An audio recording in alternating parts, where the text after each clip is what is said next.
നാമം ഈ സന്ധ്യാസമയം വാഴ്ത്തപ്പെടുമാറാകട്ടെ. ക്ലാസ്സിനായിട്ട് ജോയിൻ ചെയ്തിരിക്കുന്ന എല്ലാ കർത്തൃഭൃത്യന്മാർക്കും ദൈവദാസികമാർക്കും കർത്താവ് യേശു ക്രിസ്തുവിന്റെ നാമത്തിൽ എൻ്റെ സ്നേഹവന്ദനത്തെ അറിയിക്കുന്നു. നമുക്ക് ക്രിസ്തീയ വിദ്യാഭ്യാസം എന്ന സബ്ജക്റ്റുമായിട്ടാണല്ലോ നമ്മൾ ചില ക്ലാസ്സുകളായിട്ട് നമ്മൾ പഠിച്ചുകൊണ്ടിരിക്കുന്നത്. കഴിഞ്ഞ ക്ലാസ്സിന് നമ്മൾ സൺഡേ സ്കൂളിന്റെ ഉത്ഭവവും വളർച്ചയും കുറിച്ച് പഠിക്കാനായിട്ടിടയായി. അത് കഴിഞ്ഞ ശേഷം അതിന്റെ ഉത്ഭവത്തെക്കുറിച്ച് നമ്മൾ പഠിക്കാനായിട്ടിടയായി.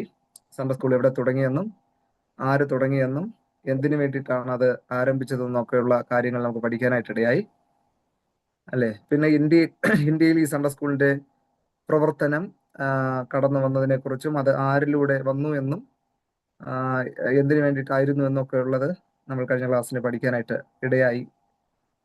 എന്നിട്ട് അവസാനമായിട്ട് നമ്മൾ ഒരു ക്രിസ്തീയ ശുശ്രൂഷകൻ എന്ന നിലയിൽ ക്രിസ്തീയ വിദ്യാഭ്യാസത്തിൽ ഒരു ശുശ്രൂഷകന്റെ അല്ലെങ്കിൽ ക്രിസ്തീയ ശുശ്രൂഷകന്റെ പങ്ക്, the role of a Christian minister എന്നുള്ളതാണ് നമ്മൾ തുടങ്ങി വെച്ചത് അല്ലേ.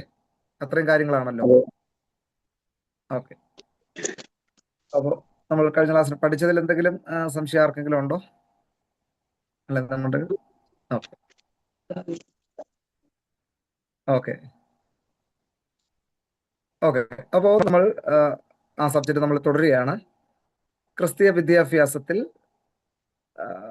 ഒരു ശുശ്രൂഷകന്റെ പങ്ക്. ക്രിസ്തീയ വിദ്യാഭ്യാസത്തിൽ ഒരു ശുശ്രൂഷകന്റെ പങ്ക് എന്താണെന്നുള്ളതാണ് നമ്മൾ പഠിച്ചു വരുന്നത്.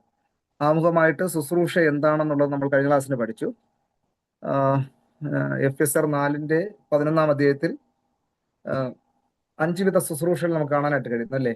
ചിലരെ അപ്പോസ്തലന്മാരായിട്ടും, ചിലരെ പ്രവാചകന്മാരായിട്ടും, സുവിശേഷകന്മാരായിട്ടും, ഇടയന്മാരായിട്ടും, അതെ, ഉപദേഷ്ടാക്കന്മാരായിട്ടും നിയമിച്ചിരിക്കുന്നത് എന്നുള്ളത് നമുക്ക് മനസ്സിലാക്കാനായിട്ട്. അപ്പോൾ ഇതെല്ലാം ഈ ശുശ്രൂഷയുടെ ഒക്കെ ആത്യന്തികമായ ലക്ഷ്യം എന്ന് പറയുന്നത് കർത്താവിന് ഏത് വിധേനയെങ്കിലും ജനം മനസ്സിലാക്കുക എന്നുള്ളതാണ്. അപ്പോൾ ഓരോ ശുശ്രൂഷയ്ക്കും അതിൻ്റെതായ ഫങ്ഷൻ ഉണ്ടല്ലേ. പക്ഷെ അതിന്റെ അൾട്ടിമേറ്റ് എയിം എന്ന് പറയുന്നത്, ലക്ഷ്യം എന്ന് പറയുന്നത് കർത്താവിനെ ഉയർത്തുക എന്നുള്ളതാണ്. ഓക്കെ, അപ്പോ ഈ മിനിസ്റ്റർ എന്ന വാക്ക് നിങ്ങൾ ന്യൂ ടെസ്റ്റമെന്റ് ഇനി ഉയർന്ന ക്ലാസ്സുകളൊക്കെ പഠിക്കുമ്പോൾ ഗ്രീക്കൊക്കെ പഠിക്കേണ്ട സന്ദർഭങ്ങൾ ഉണ്ടാവുകയാണെങ്കിൽ നമുക്കതിന്റെ അർത്ഥം മനസ്സിലാക്കാനായിട്ട് കഴിയും. ഈ മിനിസ്റ്റർ അല്ലെങ്കിൽ ശുശ്രൂഷ അല്ലെങ്കിൽ മിനിസ്ട്രി എന്ന് പറയുമ്പോൾ ശുശ്രൂഷ, മിനിസ്റ്റർ ശുശ്രൂഷകൻ, അതിന്റെ ഗ്രീക്ക് വാക്കെന്ന് പറയുന്നത് ഡുലിയോ എന്നുള്ളതാണ്. ഡിലിയോ അല്ലെങ്കിൽ ഡൈക്കനോയോ എന്ന് പറഞ്ഞാൽ ഡുലോ, സ്ലാവ് എന്നുള്ളതാണ് ഇംഗ്ലീഷിൽ അത് വിവർത്തനം ചെയ്യും.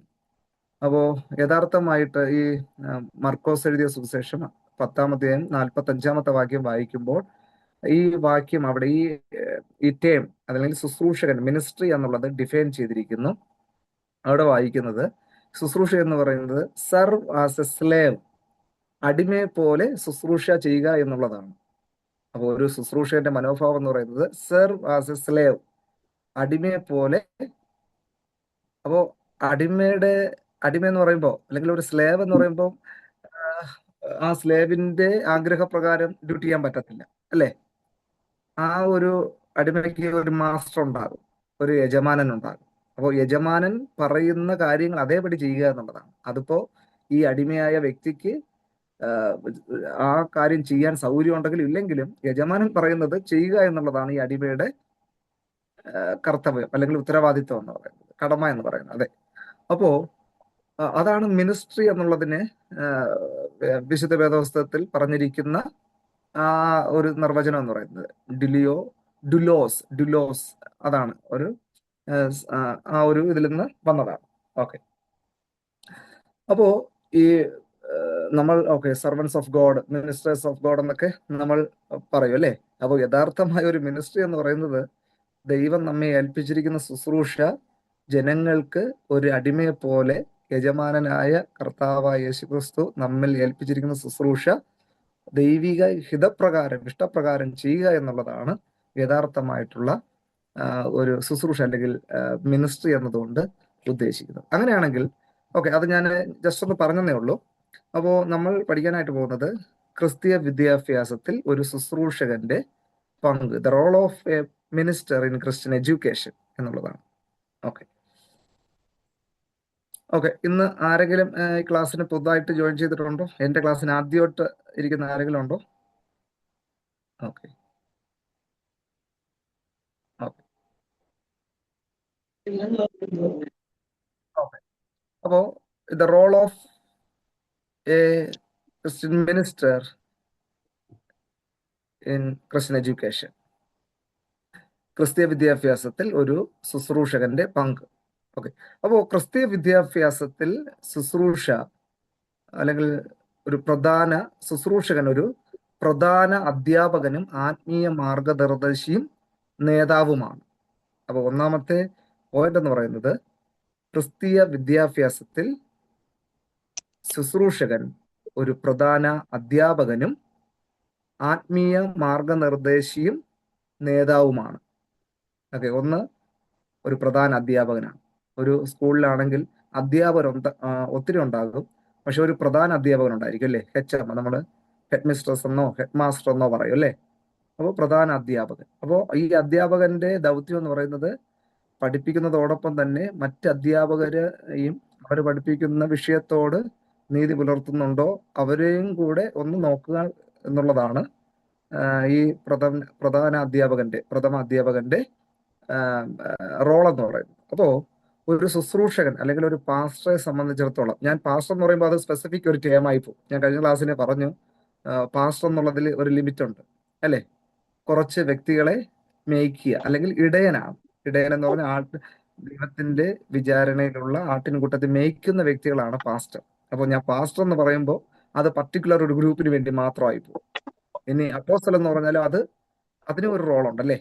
ആ വ്യത്യാസങ്ങൾ നമ്മൾ പഠിച്ചുകൊണ്ടിരിക്കുകയാണ്. ഓക്കെ അതുകൊണ്ടാണ് ഞാൻ മിനിസ്റ്റർ എന്ന് പറഞ്ഞ കോമൺ ആയിട്ടുള്ള ഒരു ടേം പറയുന്നത്, ശുശ്രൂഷൻ. അപ്പോ ക്രിസ്തീയ വിദ്യാഭ്യാസത്തിൽ ശുശ്രൂഷൻ, അപ്പോൾ ഏതൊരു വ്യക്തിയും കർത്താവായ യേശു ക്രിസ്തുവിനെ സ്വന്തം രക്ഷിതാവായിട്ട് സ്വീകരിച്ച ഏതൊരു വ്യക്തിയും ശുശ്രൂഷകനാണ് അല്ലേ? അപ്പോ ദൗത്യം നമ്മുടെ മേൽ ഉണ്ട്, സുവിശേഷം അറിയിക്കണം എന്നുള്ള ആ നിർബന്ധം നമ്മിലുണ്ടെന്നാണ് അപ്പോസ്തലനായ പൗലോസ് പറഞ്ഞിരിക്കുന്നത്. ഓക്കെ ക്രിസ്തുവിനെ അറിയാത്ത നമ്മുടെ മിഷൻ ഫീൽഡ് ഏതാണ്? ക്രിസ്തുവിനെ അറിയാത്ത ഒരു വ്യക്തി നമ്മുടെ മുന്നിൽ വരികയാണ്, അതാണ് നമ്മുടെ മിഷൻ ഫീൽഡ് അല്ലേ?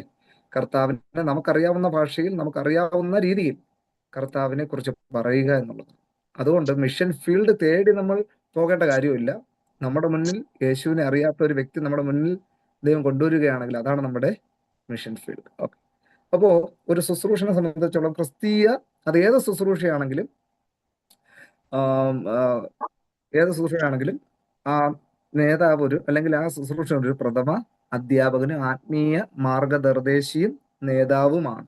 ഓക്കെ സഭയിലെ വിശ്വാസികളെ ദൈവവചനത്തിൽ വളർത്തുകയും ക്രിസ്തുവിന്റെ ശിഷ്യരാക്കുകയും ചെയ്യുന്നതിൽ ശുശ്രൂഷകന്റെ പങ്ക് നിർണായകമാണ്. അപ്പോൾ ഇത് ഇടയ ശുശ്രൂഷ ചെയ്യുന്നവരെ കുറിച്ചാണ് ഈ സെന്റൻസ് പറയുന്നത്, സഭയിലെ വിശ്വാസികളെ ദൈവവചനത്തിൽ. അപ്പോൾ ഇടയ ശുശ്രൂഷ എനിക്ക് തോന്നുന്നു അടുത്ത സെമസ്റ്ററിൽ അല്ലെങ്കിൽ അടുത്ത ഇത് കഴിഞ്ഞ ഉടനെ എനിക്ക് തോന്നുന്നു അടുത്ത് നിങ്ങളൊരു സബ്ജക്റ്റ് പഠിക്കും, ഇടയ ശുശ്രൂഷയും ഉപബോധനവും എന്നൊക്കെ, അല്ലെങ്കിൽ പാസ്റ്റൽ കെയർ ആൻഡ് കൗൺസിലിംഗ്. ഇംഗ്ലീഷിൽ അത് എനിക്ക് തോന്നുന്നു പ്രിയപ്പെട്ടവർ അത് പഠിച്ചെന്ന് തോന്നി സബ്ജക്റ്റ്. അപ്പോ അതിൽ കൂടുതലായിട്ട് എന്താണ് പാസ്റ്റർ ചെയ്യേണ്ട ഉത്തരവാദിത്തങ്ങൾ, യോഗ്യതകളൊക്കെ നമ്മൾ അതിൽ പഠിക്കാനായിട്ട് ഇടയാവും. അപ്പോ ഒരു ശുശ്രൂഷനെ സംബന്ധിച്ചിടത്തോളം വിശ്വാസികളെ ദൈവവചനത്തിൽ വളർത്തുകയും ക്രിസ്തുവിന്റെ ശിഷ്യരാക്കുകയും ചെയ്യുന്നതിൽ ശുശ്രൂഷന്റെ പങ്ക് എന്ന് പറയുന്നത് വളരെ നിർണായകമായിട്ടുള്ള ഒരു കാര്യമാണ്. അതുകൊണ്ട് തന്നെ ശുശ്രൂഷൻ പഠിച്ചും പ്രാർത്ഥിച്ചും ഒക്കെ ഒരു പ്രിപ്പറേഷൻ ഇല്ലാതെ പുൾപിറ്റിൽ കയറാൻ കഴിയുകയില്ല അല്ലേ? ഒരാഴ്ച അല്ലെങ്കിൽ ഒരു ഞായറാഴ്ച, മിക്ക വിശ്വാസികളും സൺഡേ എന്ന് പറയുമ്പോൾ ആരാധനാലയത്തിൽ പോകും അല്ലേ? അല്ലെങ്കിൽ ആഴ്ചയിൽ ഒരു ദിവസം. അപ്പോൾ അന്ന് വളരെ പ്രതീക്ഷയോടുകൂടി ആയിരിക്കും നമ്മുടെ തിരക്കുകളൊക്കെ മാറ്റിവെച്ച് ആരാധനയ്ക്ക് പോകും അല്ലേ? അന്ന് ദൈവദാസനിൽ നിന്നും കേൾക്കാം എന്നുള്ള പ്രതീക്ഷയോടുകൂടിയാണ് പോകുന്നത്. അപ്പോൾ തന്നെ ഈ ദൈവദാസൻ ദൈവത്തിനും ജനത്തിനും മധ്യസ്ഥനാണ് അല്ലേ? മീഡിയേറ്റർ.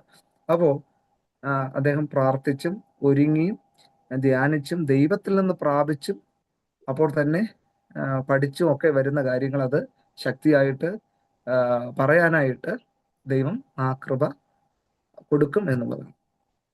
ഓക്കെ അപ്പോൾ ക്രിസ്തീയ വിദ്യാഭ്യാസത്തിൽ ഒരു ശുശ്രൂഷകന്റെ പങ്ക് എന്ന് പറയുന്നത് വളരെ നിർണായകമാണ്. എന്ന് പറഞ്ഞാൽ താനൊരു പ്രധാന അധ്യാപകനാണ്, ഒരു മാർഗദർശിയാണ്, ഒരു നേതാവാണ്. അപ്പോൾ ഒരു നേതാവ് പറയുന്നത് അനുയായികൾ അനുകരിക്കും അല്ലേ? അത് അനുകരിക്കാനായിട്ട് ശ്രമിക്കുമെന്നുള്ളത്. അപ്പോൾ തന്നെ ഒരു ശുശ്രൂഷകൻ ഒരു ഇൻഫ്ലുവൻസറാണ്, സ്വാധീനിക്കുന്ന വ്യക്തിയാണ് അല്ലേ? ഈയിടെയായിട്ട് നമ്മൾ കേരളത്തിൽ ആകമാനം ജനത്തെ സ്വാധീനിച്ച ഒരു വ്യക്തി ഉണ്ടായിരുന്നു അല്ലേ? ഇപ്പോഴത്തെ നമ്മുടെ മുഖ്യമന്ത്രിയായിട്ട് ഇരിക്കുന്ന വ്യക്തി. അപ്പോൾ ആ വ്യക്തിയുടെ വാക്കുകൾ ജനങ്ങൾക്ക് ഇനി പുള്ളിക്ക് വോട്ടിടാത്തതും ഇട്ടതുമായിട്ടുള്ള വ്യക്തികൾ പോലും ആ വ്യക്തിയെ സ്വാധീനിച്ചു. ഓക്കെ, അതുകൊണ്ട് തന്നെയാണ് തന്റെ ഇൻഫ്ലുവൻസ് ആണ് അല്ലേ? അപ്പോ ഒരു ശുശ്രൂഷകൻ ആത്മീയമായിട്ട് ദൈവിക വചന വീക്ഷണത്തിൽ കുഞ്ഞുങ്ങളെ, മാതാപിതാക്കളെ, യുവാക്കളെ ദൈവവചനത്തിലൂടെ വചനം പറയുമ്പോൾ അതിലൂടെ ഒരു സ്വാധീനം ഉണ്ടാക്കാനായിട്ടുള്ള കഴിവ്, അതാണ് ഒരു നേതാവ് എന്നുള്ളതുകൊണ്ട് ഉദ്ദേശിക്കുന്നത്. ഇനി ഒരു ശുശ്രൂഷകന്റെ ഉത്തരവാദിത്തങ്ങളാണ് ക്രിസ്തീയ വിദ്യാഭ്യാസത്തിൽ ഒരു ശുശ്രൂഷകന്റെ ഉത്തരവാദിത്തങ്ങൾ, responsibility of a minister in Christian education. അപ്പോൾ ഒന്നാമത്തെ പോയിന്റ്, അതിൽ കുറച്ച് സബ് പോയിന്റ്സ് ഉണ്ട്. നിങ്ങൾ ആ പോയിന്റ്സ് എഴുതുക. പറയുന്ന കാര്യങ്ങൾ നിങ്ങൾക്ക് ഇമ്പോർട്ടൻ്റ് ആയി തോന്നുന്നത് നിങ്ങൾ നോട്ട് ചെയ്ത് കഴിഞ്ഞാൽ നന്നായിരിക്കും. അപ്പോൾ ക്രിസ്തീയ വിദ്യാഭ്യാസത്തിൽ ഒരു ശുശ്രൂഷകന്റെ ഉത്തരവാദിത്തങ്ങൾ, the responsibility of A pastor in Christian education. ഒന്ന്, ദൈവവചനം പഠിപ്പിക്കുക. Teach the word of God. ദൈവത്തിന്റെ വചനം അത് മാറ്റമില്ലാത്തതാണ് അല്ലേ? വിശുദ്ധ വേദവസ്തു പഠിക്കുമ്പോൾ ആകാശവും ഭൂമിയും മാറിപ്പോകും, എന്നാൽ ദൈവത്തിന്റെ വചനങ്ങൾക്ക് മാറ്റമില്ല എന്നുള്ളതാണ്. ദൈവം സൃഷ്ടിച്ചതും നമ്മൾ കാണുന്നതും കാണാത്തതും ആയിട്ടുള്ള കാര്യങ്ങൾ മാറിപ്പോകാം, എന്നാൽ ദൈവവചനത്തിന് മാറ്റമില്ല അല്ലേ? ചിലരൊക്കെ പറഞ്ഞിട്ടോ, ദൈവം എനിക്ക് ഒത്തിരി ദൈവിക വാഗ്ദത്തങ്ങളൊക്കെ ഉണ്ടായിട്ടുണ്ട്, പക്ഷെ അതൊന്നും നടന്നിട്ടില്ല. പക്ഷെ ദൈവമാണ് ദൈവിക വചനത്തിലൂടെ വാഗ്ദത്തം നമുക്ക് തന്നിട്ടുണ്ടെങ്കിൽ ചിലപ്പോൾ നമ്മെ നോക്കി പ്രവചിച്ചവർ, നമ്മെ നോക്കി വാഗ്ദത്തം പറഞ്ഞവർ ചിലപ്പോൾ ലോകം വിട്ടു പോയേക്കാം, മാറിപ്പോയേക്കാം. പക്ഷേ ആ വാഗ്ദത്തം ദൈവത്തിൽ നിന്നുള്ളതാണെങ്കിൽ തീർച്ചയായിട്ടും നമ്മുടെ ജീവിതത്തിൽ നിറവേറുമെന്നുള്ളതാണ് അല്ലേ? അപ്പോ വചനം പഠിപ്പിക്കുക എന്നുള്ളതാണ്. അപ്പോ ഒന്ന്, ബൈബിളിലെ സത്യങ്ങൾ വ്യക്തമായും വിശ്വസ്തമായും പഠിപ്പിക്കണം. ലേഖനങ്ങൾ നമുക്ക് വിശുദ്ധ വേദപുസ്തകത്തിൽ പുതിയ നിയമത്തിൽ 21 ലേഖനങ്ങൾ കാണാനായിട്ട് കഴിയുന്നു. അതിൽ 14 ലേഖനങ്ങളും അപ്പോസ്തലനായ പൗലോസിനാൽ എഴുതപ്പെട്ടതായിട്ട് കാണുന്നു. ആ 14 ലേഖനങ്ങളെ 3 ഡിവിഷനായിട്ട് തിരിച്ചിട്ടുണ്ട് അല്ലേ? പൊതുലേഖനങ്ങളെന്നും, കാരാഗ്രഹ ലേഖനങ്ങളെന്നും, ഇടയ ലേഖനങ്ങളെന്നും അല്ലേ? General epistles, prison epistle, pastoral epistles.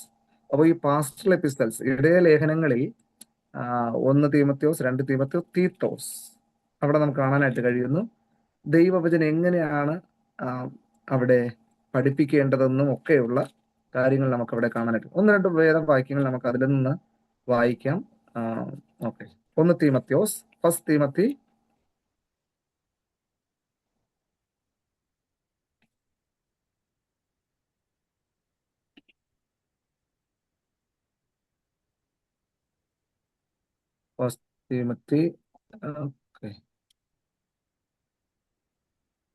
Chapter 2 2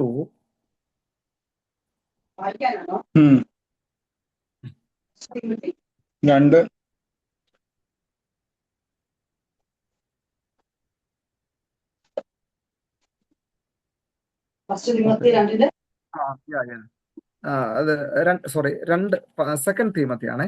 2 തീമോഥെയോസ് 2-ാം അധ്യായം അതിന്റെ 1 മുതലുള്ള 1-2 വേദവാക്യങ്ങൾ ഒരാൾക്ക് വായിക്കാമോ? Second Timothy chapter 2 1 following. എന്റെ മകനെ, ക്രിസ്തുയേശുവിലുള്ള കൃപയാൽ ശക്തിപ്പെടുക. നീ പല സാക്ഷികളുടെ മുൻപാകെ എന്നോട് കേട്ടതെല്ലാം മറ്റുള്ളവരോട് ഉപദേശിപ്പാൻ സമർത്ഥനായ വിശ്വസ്ത മനുഷ്യരെ പരമേൽപ്പിക്കുക. ക്രിസ്തുയേശുവിന്റെ നല്ല പടനായി നീയും എന്നോട് കൂടെ കഷ്ടം സഹിച്ച പടച്ചേർത്തവനെ പ്രസാദിപ്പിക്കാൻ. ഓക്കെ, മതി, തൽക്കാലം അത് മതിയാവും. അപ്പോ ക്രിസ്തയേശുവിന്റെ നല്ല പടനായി നീ എന്നോട് കൂടെ എന്ത് ചെയ്യണം?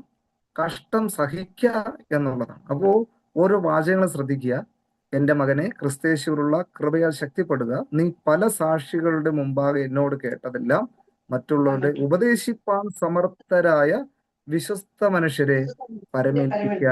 എന്നുള്ളത്. ഓക്കെ. അപ്പോ ഇവിടെ നമുക്ക് കാണാനായിട്ട് കഴിയുന്നത് ദൈവവചനത്തിന്റെ പ്രസക്തിയും ആ വചനം അനുസരിക്കാനും അത് മറ്റുള്ളവരെ പഠിപ്പിക്കാനും ആഹ്വാനം ചെയ്യുകയാണ്, അല്ലെ? അപ്പോ ഈ ദൈവവചനം പഠിപ്പിക്കുക എന്നുള്ളതാണ് ഒരു ശുശ്രൂഷകനെ സംബന്ധിച്ചിടത്തോളം തന്റെ ഉത്തരവാദിത്തത്തിൽ വരുന്ന ഒന്നാമത്തെ പോയിന്റ് എന്ന് പറയുന്നത്.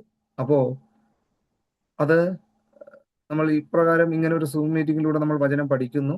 അപ്പോൾ തന്നെ എല്ലാ മീറ്റിങ്ങുകളിലൂടെ നമ്മൾ ദൈവദാസന്മാരിലൂടെ ദൈവവചനം കേൾക്കുന്നു. അതുകൊണ്ട് തന്നെയാണ് ദൈവവചനം കൂടുതലായിട്ട് പഠിക്കണമെന്നുള്ള ഉദ്ദേശത്തോടു കൂടെ ഇപ്രകാരമുള്ള ക്ലാസ്സുകൾ നമ്മൾ പങ്കെടുക്കുന്നത്. അപ്പോ എന്തിനാണ് ഈ വചനം പഠിക്കാനായിട്ട് പ്രാധാന്യത കൊടുക്കേണ്ടത്? ഒന്ന്, ദൈവവചനത്തിലെ ബൈബിളിലെ സത്യങ്ങൾ വ്യക്തമായും വിശ്വസ്തമായും എന്ത് ചെയ്യണം? പഠിപ്പിക്കുക എന്നുള്ളതാണ്. ദൈവത്തിന്റെ വചനം നിർമ്മലമായതാണ്. ഓക്കെ. ചില നിർവചനങ്ങൾ നമുക്ക് വിശുദ്ധ വേദാസ്പദമാക്കി നമുക്ക് ചിന്തിക്കുമ്പോൾ കാണാനായിട്ട് കഴിയുന്നു. ദൈവത്തിന്റെ വചനം നിർമ്മലമായതാണ്, അത് ഉലയിൽ 7 പ്രാവശ്യം ശുദ്ധി ചെയ്തതാണെന്നൊക്കെ കാണാനായിട്ട് കഴിയുന്നു. അപ്പോൾ തന്നെ ദൈവത്തിന്റെ വചനം കാലിന് ദീപമാണ്, പാതയ്ക്ക് പ്രകാശമാണ്. ഓക്കെ. പിന്നെ പാറയെ തകർക്കുന്ന ചുറ്റികയാണ്, ഇരുവായി തലയുള്ള വാളാണ്, അത് മായമില്ലാത്ത പാലാണ്. ഒത്തിരി നിർവചനം നമുക്ക് കാണാനായിട്ട് കഴിയും, അല്ലേ? വിശുദ്ധ വേദോസം പഠിക്കുമ്പോൾ 119 സങ്കീർത്തനം പഠിക്കുമ്പോൾ ദൈവവചനത്തിന്റെ വിവിധ പേരുകൾ, കൽപ്പനകൾ, ന്യായപ്രമാണം, സാക്ഷ്യങ്ങൾ, ചട്ടങ്ങൾ, വിധികൾ എന്നൊക്കെ പറഞ്ഞ് കാണാനായിട്ട് കഴിയുന്നു, അല്ലേ? എനിക്ക് തോന്നുന്നു ഓരോ വാക്യങ്ങളിലും ഓരോ ദൈവവചനത്തിന്റെ വ്യത്യസ്തമായിട്ടുള്ള നാമകരണം ചെയ്യപ്പെട്ടിരിക്കും. അപ്പോ ബൈബിളിലെ സത്യങ്ങൾ വ്യക്തമായും വിശ്വസ്തമായും പഠിപ്പിക്കണമെന്നുള്ളതാണ്. ഇനി 1 തീമോഥെയോസ് 2 1 തീമോഥെയോസ്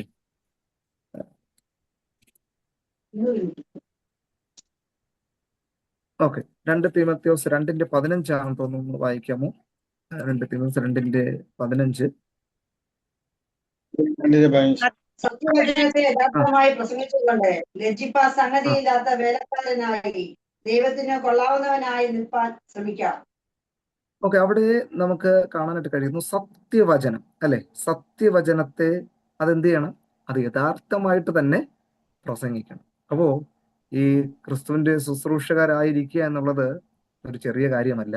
അത് നിത്യമായിട്ടുള്ള ഒരു ദൈവിക വെളിപ്പാട്, അല്ലെ? നിത്യമായിട്ടുള്ള ഒരു കാര്യത്തിന് വേണ്ടിയിട്ടുള്ള ശുശ്രൂഷയാണ്, അല്ലെ? നമ്മൾ പല ജോലികൾ ചെയ്യുന്നു. ഈ ലോകത്തിൽ നമ്മൾ ചെയ്യുന്നതെല്ലാം താൽക്കാലികമായിട്ട് ഒരു കമ്പനിക്ക് വേണ്ടിയോ അല്ലെങ്കിൽ ഭൗതികമായിട്ടുള്ള നേട്ടങ്ങൾക്ക് വേണ്ടി ചെയ്യുമ്പോൾ ക്രിസ്തുവിന്റെ ശുശ്രൂഷകന്മാരെന്ന് പറയുന്നത് ഈ ലോകത്തിൽ മാത്രമല്ല, വരുവാനുള്ള ലോകത്തേക്ക് ആത്മാക്കളെ ഒരുക്കുന്ന ഒരു ശുശ്രൂഷയാണ്. അതാണ് അവിടെ പറയുന്നത്. എന്താ? സത്യവചനത്തെ എന്ത് ചെയ്യണം? യഥാർത്ഥമായി. ഇതൊരു കെട്ടുകഥയോ കടങ്കഥയോ അല്ലെങ്കിൽ ഒരു സങ്കല്പമോ അല്ല, ഇത് നിത്യമായിട്ടുള്ള കാര്യമാണ്. അതുകൊണ്ട് വളരെ വ്യക്തമായിട്ട് നിർദ്ദേശം കൊടുക്കുകയാണ്. 16-ാമത്തെ വാക്യം മുതൽ വായിക്കുമ്പോൾ, ഭക്തിവിരുദ്ധമായ വൃഥാ ലാഭങ്ങളെ ഒഴിഞ്ഞിരിക്കുക, ആ വകക്കാർക്ക് അഭക്തി അധികം മുതിർന്നു വരും, അവരുടെ വാക്ക് അർബുദവ്യാധി പോലെ തിന്നുകൊണ്ടിരിക്കും എന്നുള്ളതാണ് കേട്ടോ. അപ്പോ അതിന്റെ 14-ാമത്തെ വാക്യം വായിക്കുന്നു, ഒന്ന് വായിക്കാം. 14 കേൾക്കുന്നവരെ മറച്ചു കളയുന്നതിനല്ലാതെ ഒന്നിനും കൊള്ളരുതാത്ത വാഗ്ദാനം ചെയ്യാതിരിക്കണമെന്ന് കർത്താവിന് സാക്ഷിയായി അവരെ ഓർമ്മപ്പെടുത്തുക. ഉണ്ടോ? അപ്പൊ കേൾക്കുന്നവരെ മറിച്ചു കളയുന്നതിനല്ലാതെ. അപ്പോ ഇന്നത്തെ ഈ മെസ്സേജുകളൊക്കെ നമ്മള് എല്ലാ മെസ്സേജും അല്ല, നമ്മൾ എല്ലാ മെസ്സേജിനും നമ്മൾ പ്രസംഗത്തിന് നമ്മൾ ആമേൻ പറയാൻ പറ്റത്തില്ല, അല്ലയോ? ആസ്വാദകർക്ക്, കേൾവിക്കാർക്ക് അവരുടെ കർണരസകം മാറ്, അല്ലേ? ഒത്തിരി വാചക കസർത്തുകളൊക്കെ ചെയ്യുന്നു. പക്ഷേ ഹൃദയങ്ങളെ, ആത്മാക്കൾക്ക് പരിവർത്തനം ചെയ്യപ്പെടുന്ന യഥാർത്ഥമായിട്ടുള്ള ദൈവവചനം പറയുമ്പോൾ അത് മാനസാന്തരപ്പെടേണ്ടവർക്ക് മാനസാന്തരത്തിന് ഉള്ള വഴിയൊരുക്കും, അല്ലെ? അത് പാപമോചനത്തിന് വഴിയൊരുക്കും, അനുതാപമുണ്ടാകും, കണ്ണുനീര് വരും, അല്ലേ? കർത്താവായ യേശുക്രിസ്തു പോലും തിരുവായി മൊഴിഞ്ഞപ്പോൾ അല്ലെങ്കിൽ താൻ പ്രസംഗിച്ചപ്പോൾ ശിഷ്യന്മാർക്ക് പോലും അനേകർ കർത്താവിനെ വിട്ടുപോയി അല്ലേ. എന്നിട്ട് കർത്താവ് കൂടെയുള്ളവരോട് പറയാണ്, നിങ്ങൾക്കും പോകാൻ മനസ്സുണ്ടെങ്കിൽ പൊക്കൊള്ളുവാൻ പറയുകയാണ്. അപ്പോൾ ചിലർ പറയും, കർത്താവ് അങ്ങയുടെ വാക്ക് കഠിന വാക്കാണ്, ആര് നിൽക്കും എന്ന് ചോദിച്ചപ്പോൾ കർത്താവ് ആരെയും നിർബന്ധിക്കില്ല, നിങ്ങൾക്കും പോകാൻ മനസ്സുണ്ടെങ്കിൽ പോകാന്ന് പറഞ്ഞു. അപ്പോ പത്രോസ് പറയുകയാണ്, നിത്യജീവന്റെ മൊഴികൾ എന്നിലുണ്ടല്ലേ. അപ്പൊ അങ്ങനെ വിട്ടിട്ട് നമ്മൾ എവിടെയാ പോകാൻ? ഇത് പറയുന്നതും ചെയ്യുന്നതും ഒക്കെ ഒരാൾ തന്നെയാണ് അല്ലയോ. നമ്മൾ പറയുന്നത് കഥ ഇടുന്നതും കഥ അഴിക്കുന്നതും ഒക്കെ ഒരാളെന്ന് പറയുന്നത് പോലെ. ഓക്കെ. അപ്പോ ഈ ദൈവവചനം പഠിപ്പിക്കുക എന്നുള്ളതാണ് ബൈബിളിലെ സത്യങ്ങൾ വ്യക്തമായും വിശ്വസ്തമായും പഠിപ്പിക്കുക എന്നുള്ളതാണ്. ഇനി അതുപോലെ തന്നെ പ്രസംഗങ്ങൾ, ബൈബിൾ ക്ലാസ്സുകൾ, പഠന പരിപാടികൾ എന്നിവ നടത്തുക. അപ്പോ ഒരു സഭാരാധന എന്നുള്ളപ്പോൾ നമുക്ക് എല്ലാവരെയും ഫോക്കസ് ചെയ്തുകൊണ്ടുള്ള ഒരു സന്ദേശമായിരിക്കാം. എന്നാൽ ബൈബിൾ ക്ലാസ്സുകൾ, ബൈബിൾ സ്റ്റഡി, ഓക്കെ, മിക്ക സഭകളിൽ ഇപ്പോൾ ബൈബിൾ സ്റ്റഡി ഉണ്ട് അല്ലെ. ഇപ്പോ ഏകദേശം ദേവദാസന്മാരും നല്ല തിയോളജിക്കൽ എഡ്യൂക്കേഷൻ ഉള്ള ദേവദാസന്മാരാണ് അല്ലെ. അതുകൊണ്ട് തന്നെ ആഴ്ചയിലൊന്നോ അല്ലെങ്കിൽ മാസത്തിൽ 2 പ്രാവശ്യമോ ബൈബിൾ സ്റ്റഡി ക്ലാസ് അവരവരുടെ സഭകളിൽ തന്നെ ബൈബിൾ സ്റ്റഡി ക്രമീകരിക്കും അല്ലെ. ഒരു വിഷയത്തെ ആസ്പദമാക്കി അല്ലെങ്കിൽ ഒരു പുസ്തകത്തെ ആസ്പദമാക്കി, ചിലപ്പോൾ ലേഖനങ്ങളായിരിക്കാം, സുവിശേഷങ്ങളായിരിക്കാം, അല്ലെങ്കിൽ ചെറിയ പ്രവാചകന്മാരെ കുറിച്ച്, വലിയ പ്രവാചകന്മാരെ കുറിച്ചായിരിക്കാം, അല്ലെങ്കിൽ പെന്ററ്റുക്ക്, പഞ്ചഗ്രന്ഥങ്ങളെ കുറിച്ച് ഏതെങ്കിലും വിഷയത്തെ ആസ്പദമാക്കി അത് സിസ്റ്റമാറ്റിക്കുള്ള ക്രമീകൃതമായിട്ടുള്ള പഠനമാണ് അല്ലെ. ആ പഠനങ്ങളിലൂടെയും ദൈവവചനം യാഥാർത്ഥ്യ സത്യങ്ങൾ ജനങ്ങൾക്ക് മനസ്സിലാക്കി അവരെ വിശ്വാസിയാക്കുകയല്ല, അവരെ ശിഷ്യത്വത്തിലേക്ക് നയിക്കുക എന്നുള്ളതാണ് അല്ലെ. ശിഷ്യത്വത്തിന്റെ ആ പദവിയിലേക്ക് നയിക്കുക എന്നുള്ളതാണ് ഓരോ ശുശ്രൂഷകരുടെയും ദൗത്യം. അത് ദൈവവചന പഠനത്തിലൂടെ, പഠിപ്പിക്കലിലൂടെ അത് നടത്തപ്പെടുന്നു എന്നുള്ളതാണ്. 2, ഒരു ക്രിസ്തീയ വിദ്യാഭ്യാസത്തിൽ ഒരു ശുശ്രൂഷകന്റെ ഉത്തരവാദിത്വം എന്ന് പറയുന്നത്, 1, ദൈവവചനം പഠിപ്പിക്കുക എന്നുള്ളതാണ്. 2, ആത്മീയ വളർച്ചയെ പ്രോത്സാഹിപ്പിക്കുക എന്നുള്ളതാണ്. ആത്മീയ വളർച്ച പ്രോത്സാഹിപ്പിക്കുക. അപ്പോൾ ഒരു ശുശ്രൂഷനെ സംബന്ധിച്ചിടത്തോളം സ്വാർത്ഥ സ്വഭാവം ഉണ്ടായിരിക്കാൻ പാടില്ല എന്നുള്ളതാണ്.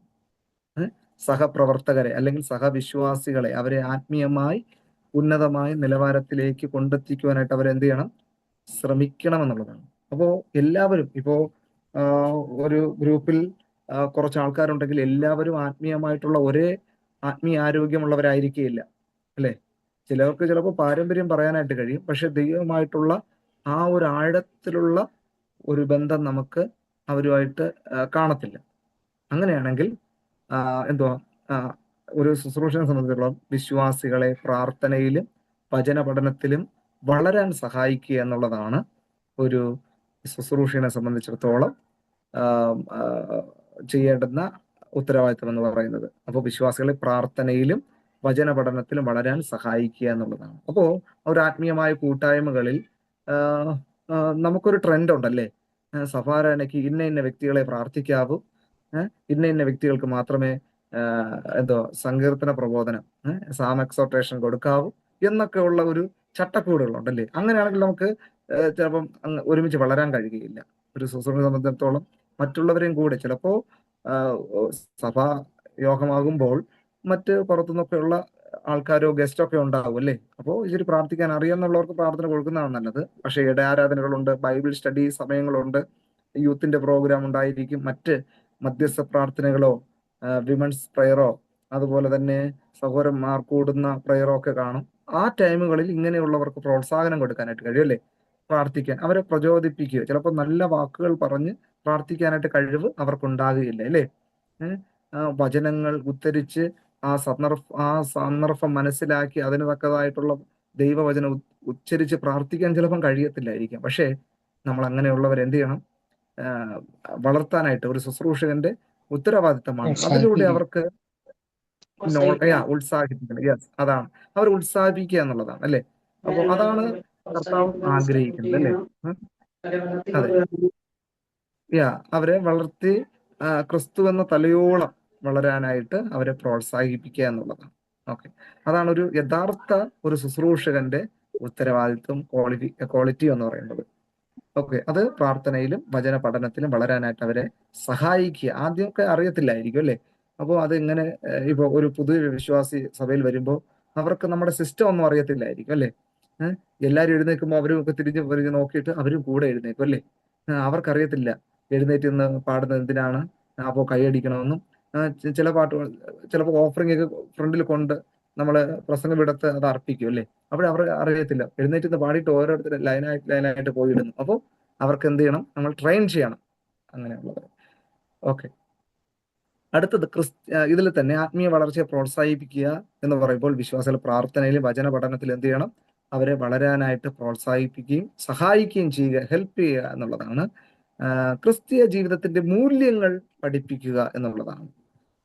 ഇതിലൂടെയാണ് ആത്മീയ വളർച്ച അവർക്ക് ഉണ്ടാകുന്നത്. ക്രിസ്തീയ ജീവിതത്തിന്റെ മൂല്യങ്ങൾ അല്ലെ. ദൈവവചനത്തിലുണ്ട്, ക്രിസ്തയേശുവിൽ ഭക്തിയോടെ ജീവിക്കാൻ ആഗ്രഹിക്കുന്ന എല്ലാവർക്കും എന്തുണ്ട്, ഉപദ്രവം ഉണ്ട്. അപ്പോ ഇന്ന് ജനം അറിഞ്ഞ വിശ്വാസത്തിലേക്ക് വരുന്ന ജനം ആദ്യമായിട്ട് അവർ മനസ്സിലാക്കുന്നത്, നമ്മൾ യേശുവിനെ സ്വീകരിച്ചു കഴിഞ്ഞാൽ നമ്മുടെ ഭാരം എല്ലാം മാറിപ്പോകും, നമ്മുടെ ഇന്നത്തെ അവസ്ഥകളെല്ലാം അങ്ങ് മാറിപ്പോകും എന്നുള്ള ആഗ്രഹത്തോടുകൂടെ ആയിരിക്കും വരുന്നത് അല്ലേ. എന്ന് പറഞ്ഞാൽ അങ്ങനെയൊക്കെ ആയിരിക്കും അല്ലേ. സാമ്പത്തികമായ, നിങ്ങൾക്ക് സാമ്പത്തികം കുറഞ്ഞാണെങ്കിൽ കർത്താവിനെ വിശ്വസിക്കുന്ന നിങ്ങൾക്ക് സാമ്പത്തികം വർദ്ധിക്കും.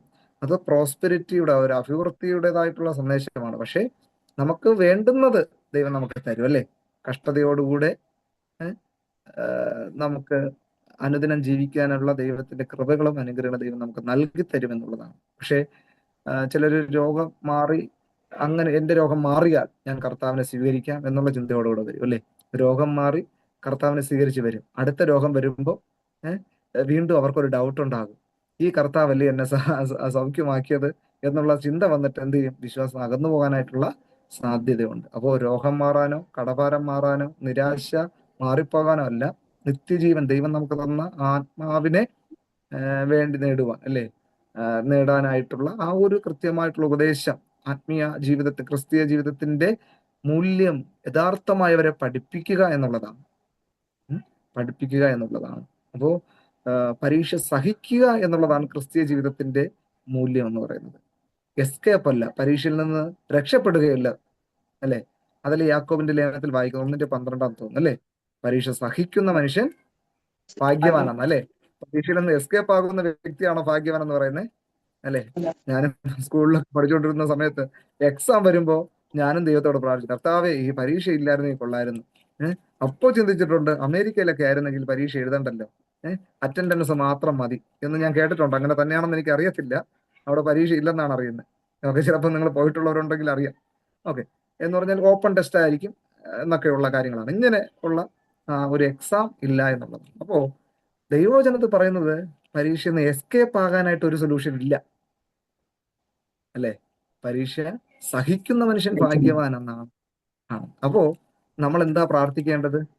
കർത്താവെ പരീക്ഷ മാറിപ്പോകണമെന്ന് പ്രാർത്ഥിക്കണോ, കർത്താവ് ഈ പരീക്ഷയെ അതിജീവിക്കാനുള്ള കൃപ തന്നാൽ മതി എന്ന് പ്രാർത്ഥിക്കണോ? ഏതാ അതിന്റെ ശരി അല്ലേ? കർത്താവ് ശിഷ്യന്മാരോട് പറഞ്ഞൊരു കാര്യമുണ്ടല്ലേ, നിങ്ങൾ പരീക്ഷയിൽ അകപ്പെടാതിരിക്കാൻ എന്ത് ചെയ്യണം, ഉണർന്ന് പ്രാർത്ഥിക്കണം അല്ലേ.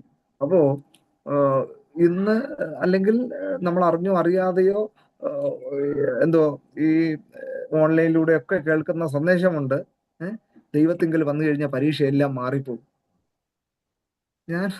നമ്മൾ വചനം യഥാർത്ഥമായി പഠിക്കുമ്പോൾ ഒരുപക്ഷെ പരീക്ഷ കൂടുന്നതേ ഉള്ളൂ അല്ലേ. പക്ഷേ 34 സങ്കീർത്തനം എന്താ പറയുന്നത്? നീതിമാന്റെ അനർത്ഥങ്ങൾ അസംഖ്യമാകും. പിന്നെ അടുത്ത സെന്റൻസ് ആണ്, യെസ്, അവ എല്ലാറ്റിൽ നിന്നും എന്ന് പറഞ്ഞാൽ ചിലതിൽ നിന്നല്ല. അതിലൊരു വലിയൊരു സന്ദേശമുണ്ട്. പ്രസംഗം ഡെവലപ്പ് ചെയ്യുന്നവരാണെങ്കിൽ ആ ഒരു പർട്ടിക്കുലർ വാക്യം എടുത്തു കഴിഞ്ഞാൽ നിങ്ങൾക്ക് വലിയൊരു മെസ്സേജ് തയ്യാറാക്കാം. ഞാൻ കുറെ മെസ്സേജ് അതിൽ തയ്യാറാക്കിയിട്ടുണ്ട്. എന്റെ അനുഭവം ഒക്കെ ആയിട്ടും അല്ലാതെ ഒക്കെ ഞാൻ ഡെവലപ്പ് ചെയ്തിട്ടുണ്ട്. ആ ഒരു പർട്ടിക്കുലർ ആ ഒരു വാക്യം, നീതിമാന്റെ അനർത്ഥങ്ങൾ അസംഖ്യമാകുന്നു എന്ന് പറഞ്ഞാൽ എണ്ണാൻ പറ്റത്തില്ല.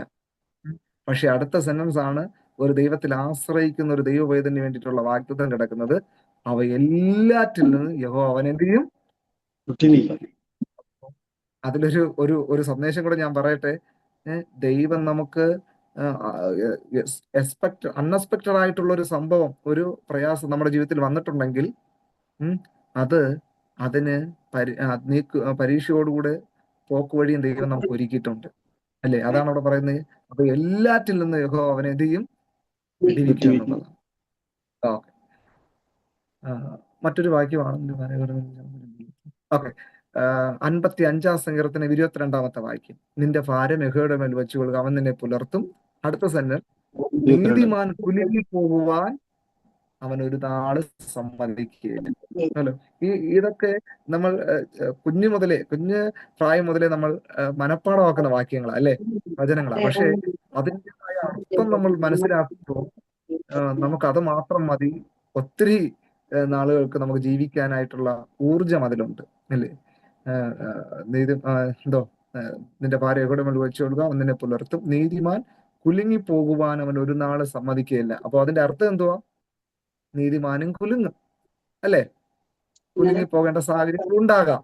പക്ഷേ തളർന്നു പോകുവാൻ, അതിലൂടെ തകർത്ത് കളയുവാൻ ദൈവം അനുവദിക്കുകയില്ല എന്നുള്ളത്. ഒത്തിരി ഉദാഹരണങ്ങളുണ്ട്. യോബിന്റെ ജീവിതം പഠിക്കുമ്പോൾ പിന്നെ പിശാച് ഊടാടി സഞ്ചരിച്ച്, ഭൂമിയിലൊക്കെ ഊടാടി സഞ്ചരിച്ചിട്ട് ദൈവത്തോട് അടുക്കൽ പോയി അല്ലേ. ദൈവം ചോദിക്കുന്ന ഒരു കാര്യമുണ്ട്, നീ എവിടെ നിന്ന് വരും? ഞാൻ ഭൂമിയിലൊക്കെ ഊടാടി സഞ്ചരിച്ചു. അപ്പോ ദൈവത്തിനൊരു കൺസേൺ ഉണ്ട്, നീ എന്റെ ഭക്തനായ യോബിന്റെ ദൃഷ്ടി വെച്ചുവോ? ഉണ്ടോ? ഒരു വ്യക്തിയെ പരിചയപ്പെടുമ്പോൾ ഇന്ന സ്ഥലത്തുനിന്ന് വരുന്നെന്ന് പറയുമ്പോൾ നമുക്ക് ആ സ്ഥലത്ത് നമ്മുടെ ബന്ധുക്കളോ പ്രിയപ്പെട്ടവരോ നമ്മുടെ മക്കളോ ഉണ്ടെങ്കിൽ നമ്മൾ പറയും, നിനക്ക് ഇന്ന വ്യക്തി അറിയാമോ, അല്ലെങ്കിൽ ഇന്ന സഭയിൽ ആരാധിക്കുന്ന പറഞ്ഞാൽ അതുപോലെയാണല്ലേ. നമുക്ക് പ്രിയപ്പെട്ടവർ ആരെങ്കിലും അവിടെ ഉണ്ടെങ്കിൽ അവരുടെ പേര് നമ്മൾ ചോദിക്കും, നിങ്ങൾക്ക് അറിയാമോ അല്ലേ. അതുപോലെ കർത്താവ് ചോദിക്കുകയാണ്, നീ ഭൂമിയിലൊക്കെ ഊടാടി സഞ്ചരിച്ചിട്ട് വന്നെന്ന് പറഞ്ഞപ്പോ നീ ഭക്തനായ ഇയ്യോബിന്റെ മേൽ ദൃഷ്ടി വെച്ചുവോ എന്ന് പറഞ്ഞു. അവനെ പോലെ ഭക്തനും ദോഷം വിട്ടകലുന്നവനും വേറെ ആരും ഇല്ല എന്നുള്ളത്. അപ്പോ പിശാച് പറയുന്ന ഒരു ടെസ്റ്റ് മണിയാണ്, അയൽവാസിയോ സ്വന്തം വീട്ടിലുള്ളവരോ പറയുന്നതല്ല. വെറുതെയാണോ അവൻ ഭക്തനായിരിക്കുന്നത്? പിശാച് പറയുന്ന സാക്ഷ്യമാണ്, നീ അവനും അവനുള്ളതും അവന്റെ വീട്ടിന് ചുറ്റും എന്ത് ചെയ്യുന്നു? വേലിയിട്ട് സൂക്ഷിച്ചിരിക്കുന്നു എന്നുള്ളതാണ്. ഓക്കെ, ഇതിനേക്കാളും വലിയ പ്രൊട്ടക്ഷൻ നമുക്ക് വേണോ? ഓക്കെ, അതാ ഒരു പ്രൊട്ടക്ഷൻ എന്ന് പറയുന്നത്. നമ്മുടെ വീടുകളിൽ ചിലപ്പോൾ മതിലില്ലായിരിക്കാം, മതിൽ അല്ലേ. പക്ഷേ ദൈവമക്കൾ താമസിക്കുന്ന ഭവനമാണെങ്കിലോ സ്ഥലമാണെങ്കിലോ ഇരിക്കുന്ന പരിസരമാണെങ്കിലോ അതിന് ചുറ്റും ദൈവിക ദൂതന്മാരുടെ അല്ലെങ്കിൽ അഗ്നിമയമായിട്ടുള്ള മതിലുകൾ ഉണ്ടെന്നുള്ളതാണ്. ഞാൻ ഈ ക്ലാസ്സിൽ പറഞ്ഞിട്ടുണ്ടോ എന്ന് അറിയത്തില്ല. എനിക്കൊന്ന് കഴിഞ്ഞ സെമസ്റ്ററിൽ ഞാൻ പറഞ്ഞെന്ന് തോന്നുന്നു. എന്റെ പിതാവ് പാസ്റ്ററാണ്.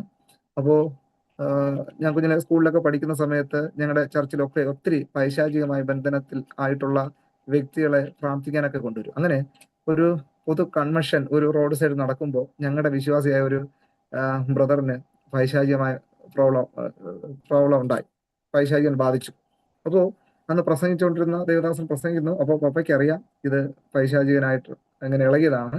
അപ്പോൾ ഓടി വന്ന് ജസ്റ്റ് പ്രാർത്ഥിച്ച് ശാസിച്ചിരുന്നിട്ട് അന്ന് ഞങ്ങളെ വീട്ടിലേക്ക് ഈ വ്യക്തിയെ കൊണ്ടുവന്നു. പരിസരം ആയതുകൊണ്ട് അവിടെ വെച്ച്, റോഡ് സൈഡ് ആയതുകൊണ്ട് അവിടെ വെച്ച് പ്രാർത്ഥിച്ച് ആൾക്കാരെ കൂട്ടാതിരിക്കാൻ വേണ്ടിയിട്ട് പ്രാർത്ഥിച്ച് അവിടെ വെച്ച് ശാസിച്ചിട്ട് ഞങ്ങളുടെ വീട്ടിലേക്ക് കൊണ്ടുവന്നു. അപ്പൊ കൊണ്ടുവന്നേക്ക് പ്രാർത്ഥിച്ചു. പക്ഷെ പുള്ളി നോർമലായി. പിന്നെ ഭക്ഷണം കഴിച്ചിട്ട് പ്രാർത്ഥിച്ച് കിടന്നു. പിറ്റേന്ന് രാവിലെ പുള്ളിയുടെ വീട്ടിലേക്ക് അവരെ കൂട്ടിക്കൊണ്ടുപോയി. എന്നിട്ട് 2 ദിവസം കൂടെ കഴിഞ്ഞപ്പോൾ ചർച്ചിൽ ആരാൻ നടന്നപ്പോൾ വീണ്ടും ഈ ഡീമൺ സ്പിരിറ്റ് ഇളകി. അപ്പോ ഇളകിയപ്പോ ഞങ്ങളോർത്ത് ആ പ്രസംഗത്തിൽ കൺവെൻഷനിലൂടെ എല്ലാം മാറിപ്പോയെന്ന് വിചാരിച്ചു. അപ്പോൾ ഇങ്ങനെ ചോദിക്കുകയായിരുന്നു, അന്ന് ആ കൺവെൻഷൻ സമയത്ത് വെച്ച് പിശാച് ഇളകിയല്ലോ, പിന്നെ അത് കഴിഞ്ഞിട്ട് ദേവദാസിന്റെ വീട്ടിൽ അവിടെ പാർത്തു, അപ്പോഴൊക്കെയും നീ എവിടെയായിരുന്നു എന്ന് ചോദിച്ചു. അപ്പോഴേക്കും പറഞ്ഞു, ഞാൻ ആ കൺവെൻഷൻ ഗ്രൗണ്ടിൽ നിന്ന് ദേവദാസിന്റെ വീട് വരെ വന്നു, വീട്ടിന്റെ അകത്തെനിക്ക് കയറാൻ പറ്റിയില്ല, വീട്ടിന്റെ ചുറ്റും തീ കത്തിക്കൊണ്ട് നിൽക്കുന്ന കണ്ടു, അതുകൊണ്ട് എനിക്ക് അകത്ത് കയറാൻ പറ്റിയില്ല. ഇവൻ പിറ്റേന്ന് പുറത്തിറങ്ങിയപ്പോൾ ഞാൻ അവനോടൊപ്പം കയറി ഇനി വന്നു. കണ്ടോ? അപ്പൊ ദൈവദാസന്മാര് പ്രസംഗിക്കുന്നത് ഞാൻ കേട്ടിട്ടുണ്ട്. ഒരു ദൈവവചനം സഞ്ചരിക്കുന്ന യാത്രകളിൽ അവരുടെ ഭവനങ്ങളിൽ ആയിരിക്കുന്ന ഇടങ്ങളിലൊക്കെ ദൂതന്മാരുടെ വേലി കെട്ടി സൂക്ഷിക്കുമെന്ന്. പക്ഷേ അന്ന് എനിക്ക് അത് മനസ്സിലാക്കാനായിട്ട് ഇടയായി എന്നുള്ളത്. ഓക്കെ, അപ്പോ നമ്മൾ പറഞ്ഞു വരുന്ന കാര്യം എന്ന് പറയുന്നത് ആത്മീയ വളർച്ച പ്രോത്സാഹിപ്പിക്കുക, ക്രിസ്തീയ ജീവിതത്തിന്റെ മൂല്യങ്ങൾ എന്നുള്ളതാണ് നമ്മൾ പറഞ്ഞു വരുന്നത്. ക്രിസ്തീയ ജീവിതത്തിലെ മൂല്യങ്ങൾ പഠിപ്പിക്കുക എന്നുള്ളതാണ്. അപ്പോ കർത്താവിനെ രുചിച്ചറിയും തോറും ഒത്തിരി അത് അനുഭവിച്ചറിയുന്നവർക്കാണ് കൂടുതൽ കർത്താവിനെ മനസ്സിലാക്കാനായിട്ട് കഴിയുന്നത്, അല്ലേ? 34 സങ്കീർത്തനം 5-ാമത്തെ വാക്യം വായിക്കുമ്പോൾ യഹോവ നല്ലവനെന്ന് രുചിച്ചറിവി അവനെ ശരണം പ്രാപിക്കുന്ന പുരുഷൻ ഭാഗ്യവാനെന്ന്. അപ്പോ നമുക്ക് അറിയുന്നതിനും അനുഭവിച്ചറിയുന്നതിനും ഒക്കെ വ്യത്യാസമുണ്ട്. നമുക്കൊരു വ്യക്തിയെ അറിയാം, ഓക്കെ, ഇന്ന വ്യക്തിയെ അറിയാം എന്ന് പറയുന്നത് ആ വ്യക്തിയോടൊപ്പം കൂടെ ഇരുന്ന് അവരോടൊപ്പം ആയിരുന്ന്, അല്ലെങ്കിൽ അവരുടെ സ്വഭാവങ്ങളും അവരുടെ കാര്യങ്ങളൊക്കെ അറിയുന്നതും അനുഭവിക്കുന്നതിനൊക്കെ മറ്റൊരറിവാണ്. അതുപോലെ കർത്താവിനെ നമ്മൾ എത്രത്തോളം അറിയുന്നോ അത്രത്തോളം ആ ബന്ധം വളരെ ആഴത്തിലേക്ക് പോകാനായിട്ട് ഇടയാകുമെന്നുള്ളത്. അപ്പോ ഒരു ശുശ്രൂഷകനെ സംബന്ധിച്ചിടത്തോളം ക്രിസ്തീയ വിദ്യാഭ്യാസത്തിൽ ഒരു ശുശ്രൂഷകന്റെ ഉത്തരവാദിത്തം എന്ന് പറയുന്നത് ആത്മീയ വളർച്ച മറ്റുള്ളവരിൽ അല്ലെ പ്രോത്സാഹിപ്പിക്കുക എന്നുള്ളത്. അത് എങ്ങനെയാണ്? പ്രാർത്ഥനയിലൂടെ, ദൈവവചനത്തിലൂടെ അവരെ വളരാനായിട്ട് അവരെ സഹായിക്കണം. അപ്പോൾ ഇന്നൊക്കെ ഒത്തിരി ടൂൾസ് ഉണ്ട്, അല്ലെങ്കിൽ ഒത്തിരി ഇത് എന്തുവാ ടേബിൾ നമുക്ക് കിട്ടാനായിട്ട് കഴിയും. നമുക്ക് ഒരു വർഷത്തിൽ വേദപുസ്തകം വായിച്ച് തീർക്കണമെങ്കിൽ എനിക്ക് തോന്നുന്നു 3 അധ്യായം വെച്ച് വായിച്ചു കഴിഞ്ഞാൽ ഒരു വർഷത്തെ നമുക്ക് ദൈവവചനം വായിച്ച് തീർക്കാനായിട്ട് കഴിയും. അപ്പോൾ അതുപോലെ തന്നെ ഓരോ പർട്ടിക്കുലർ നമ്മുടെ അവസ്ഥകൾ അറിഞ്ഞിട്ട് വായിക്കേണ്ടുന്ന പർട്ടിക്കുലർ ആയിട്ടുള്ള വേദഭാഗങ്ങളും നമുക്ക് മനസ്സിലാക്കാനായിട്ട് കഴിയും. ഓക്കെ, ഓരോ സാഹചര്യങ്ങളും ഇനിയിപ്പോ മിക്ക ക്രിസ്തീയ കലണ്ടറുകളിലും ഓരോ ദിവസവും വായിക്കേണ്ടുന്ന വചനങ്ങൾ അല്ലെങ്കിൽ പഠിക്കേണ്ടുന്ന വേദഭാഗങ്ങളൊക്കെ അവർ നോട്ട് ചെയ്തിരിക്കുക. അപ്പോൾ വളരെ ഈസിയാണ് ഇന്നത്തെ കാലം എന്ന് പറയുന്നത്. അപ്പോൾ ആത്മീയമായിട്ട് അവരെ വളരാനായിട്ട് അവരെന്ത് ചെയ്യുക? സഹായിക്കുക എന്നുള്ളതാണ്. അടുത്ത ക്രിസ്തീയ ജീവിതത്തിന്റെ മൂല്യങ്ങൾ കഷ്ടതയിലൂടെയാണ്, അല്ലെങ്കിൽ പരീക്ഷ സഹിക്കുന്നതിലൂടെയാണ് ദൈവിക വിടുതൽ. അത്തരത്തിലുള്ളവരാണ് ഭാഗ്യകരമായ അവസ്ഥയിൽ പ്രവേശിക്കുന്നതുമെന്ന് അവരെ മനസ്സിലാക്കുക എന്നുള്ളതാണ് ഏറ്റവും മൂല്യമായിട്ടുള്ള കാര്യം എന്ന് പറയുന്നത്. ഓക്കെ, ഇനി 3-ാമത്തെ പോയിന്റ്, ഒരു ശുശ്രൂഷകൻ എന്ന നിലയിൽ ക്രിസ്തീയ വിദ്യാഭ്യാസത്തിൽ ഉള്ള ഉത്തരവാദിത്വം എന്ന് പറയുന്നത് ശിഷ്യത്വ പരിശീലനം നൽകുക. ശിഷ്യത്വ പരിശീലനം, ഡിസൈപ്പിൾഷിപ്പ്.